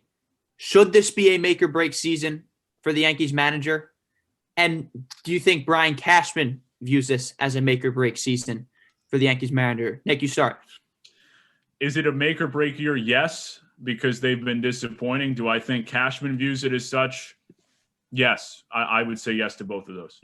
I'll say no and no, because the Yankees just have not shown the requisite urgency in the offseason, in the free agent market, in the trade market. So I'm going to say no. Before we wrap up, some housekeeping to do here. Based on what happened at 10:59, Alex, can you please throw that up? Oh, Lord. Look at this man. Suspended animation. Can we get a side-by-side on this? Can we see something that this maybe elicits here? Look at this. Oh man. I'm buying Nick DeLuca as Tyler Hero. Hammer it. I'm certainly not selling that. Does that mean I get his money? Do they sign me to his contract? Because if that's the case, whenever anyone wants to write a rap about me too, let me know. I Yeah. can't wait to see the mugshot. If Nick ever goes to jail, that mugshot's going to be funny looking. Let's to say the least. let's table that one. Let's roll on the jail thing. Well, you and him are like the same age, so happy 21st, by the way, Nick. Thank you. Appreciate it. Happy your birthday. 21st the other day. Hope it was a good one. Hope everyone enjoyed our show. The sports director of WFUV is Bobby Chaffardini. For my partner, Nick DeLuca, Jackson Heil on the headlines, our producer, Alex Walls. I'm Jimmy Sullivan. Have a great week, everybody. One-on-One is a production of WFUV Sports.